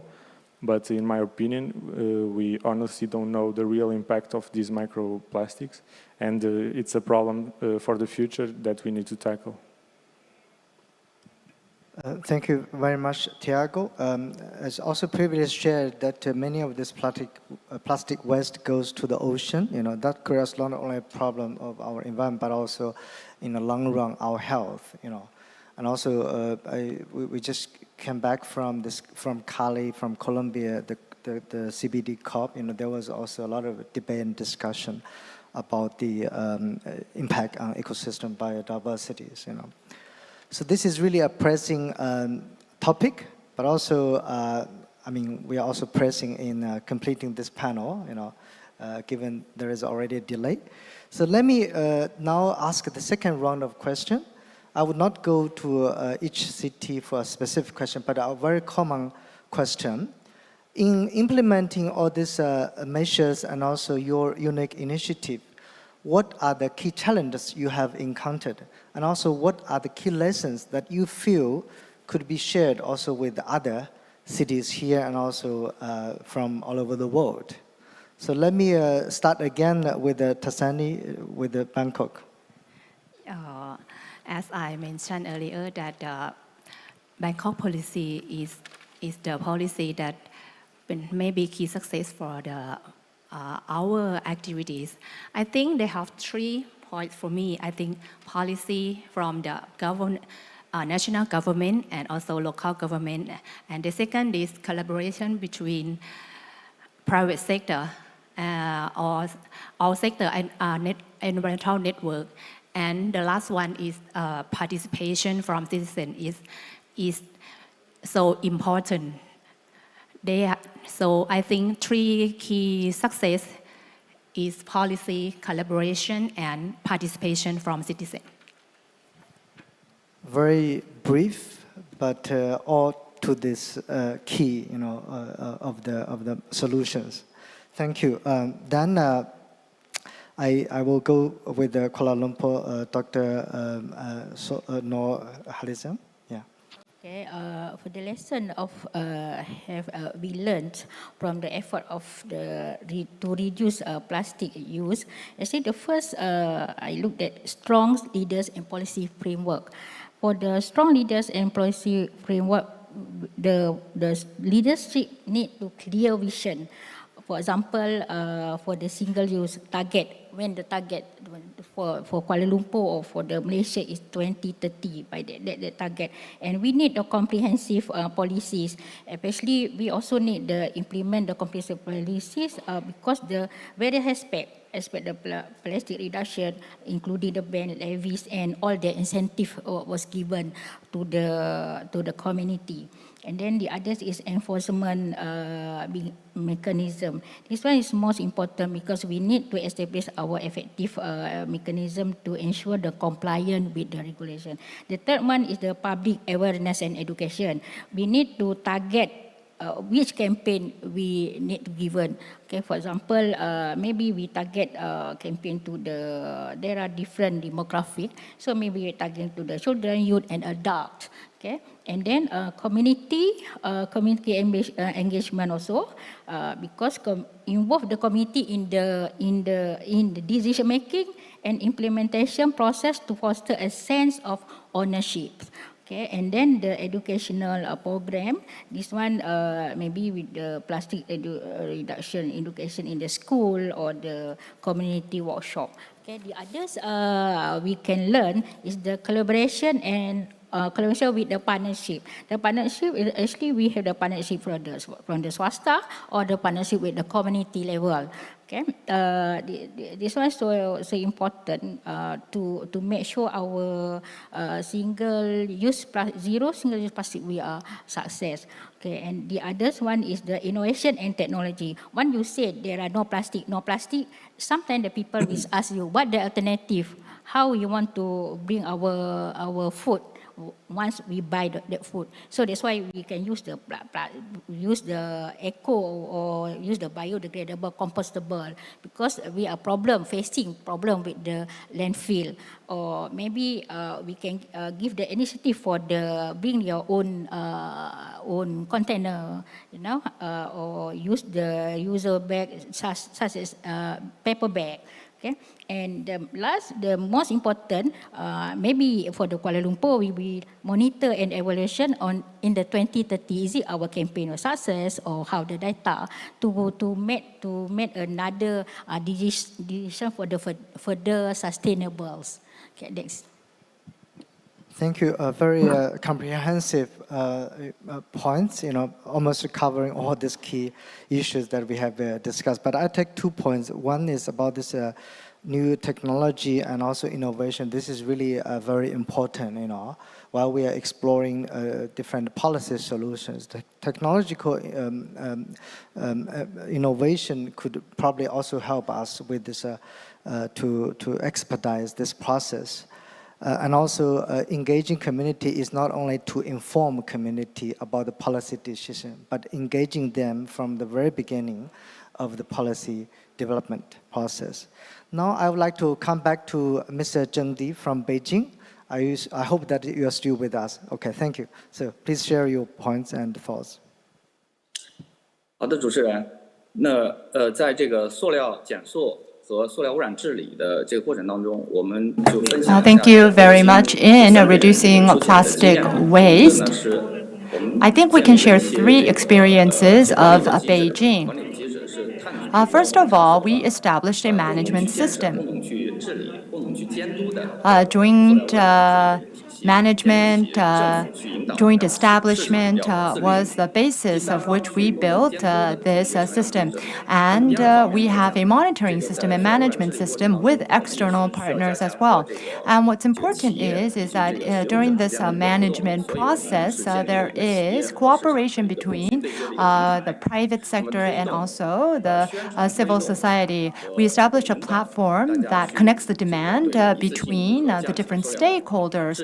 And by doing so, a lot of people could identify alternatives to single-use plastics. And many users could get an idea of how to replace single-use plastics. And a lot of people could also put forth new ideas. And we also proposed a very scientific and very tech-driven method. We introduced biodegradable materials. as alternatives. 新成果，我们的一些研究新成果在 And we also developed a material that is cheap and biodegradable. And we are supporting for the distribution of this material. I think you also covered this key point about the technological development and also innovation, particularly how to build a platform that government and the market or private sector can work together to provide available solutions for the public to use and to choose. You know, this is very important also. So now I go back to Tiago. So would you like to share some final thoughts? Yeah, lessons learned. First, I think environmental education and community involvement are key, especially with the younger generations, because they are more adaptable and they can reach the parents and even grandparents, and the impact is much bigger. Second, we need to get our private sector on board to bring innovative partnerships and innovative initiatives. It's always important. Third, I think transparency and communication are really important. And with this, I mean, when people know what they are doing and why they are doing it, I think it's more easily to get involved. And if we show them the results that we have, that if they change the habits, that if they don't do that versus another, I think it's more easily to get the people involved. And last but not least, some of the actions I think need to be enforced. And you can take plastic bags, for example, because some years ago we had plastic bags everywhere for everything, because it's convenient. At least it was convenient, because in Portugal and in Europe we don't have plastic bags free anymore, and nowadays it's very rare to see a plastic bag for a single use. So those kind of regulations are important. Of course, it hurts at the beginning, but after that, it's worth it. So everyone, it's adaptable right now. Yeah, youth engagement is quite important. Actually, just out of this venue, I saw a few of the university students were here, also organizing campaigns, and also I was also shortly interviewed with them. I'm very happy to see the very active engagement of youth also in this forum, and also supported by Seoul, but also as Tiago, you mentioned, we really need to make more efforts to engage them, you know, also to engage the public for the awareness building, and also then lead to the behavior change, so to make the joint efforts. So with this, I'm in with this short session that within 30 minutes, with these 2 rounds of questions, I think that's far not enough to cover all these aspects and key points.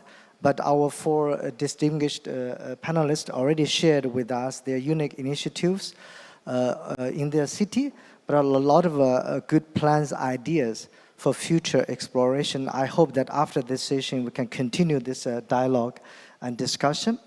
But lastly, I would like to also to share with you that this April, along with this ongoing negotiation of a global treaty, ICLEI with its partners, including the region of Quebec, the region of Catalonia, and also UCLG, also our partner C40, we jointly launched a global coalition of local and the subnational governments to end the plastic pollution. This is a global effort to voice the local and subnational governments' concerns to the member countries, also for the future enforcement and implementation of the global treaty, as we value the important participation and role of local and subnational governments, including the city here at this forum today. With this, I would like to conclude this session, and thank you again for the 4 distinguished speakers for your contribution. Thank you. Thank you very much 네, for the moderator 감사합니다. as well 네. as our four panelists. So please give them another big round of applause for discussing the international efforts on how to reduce plastic waste. Please return to your seats. Thank you very much.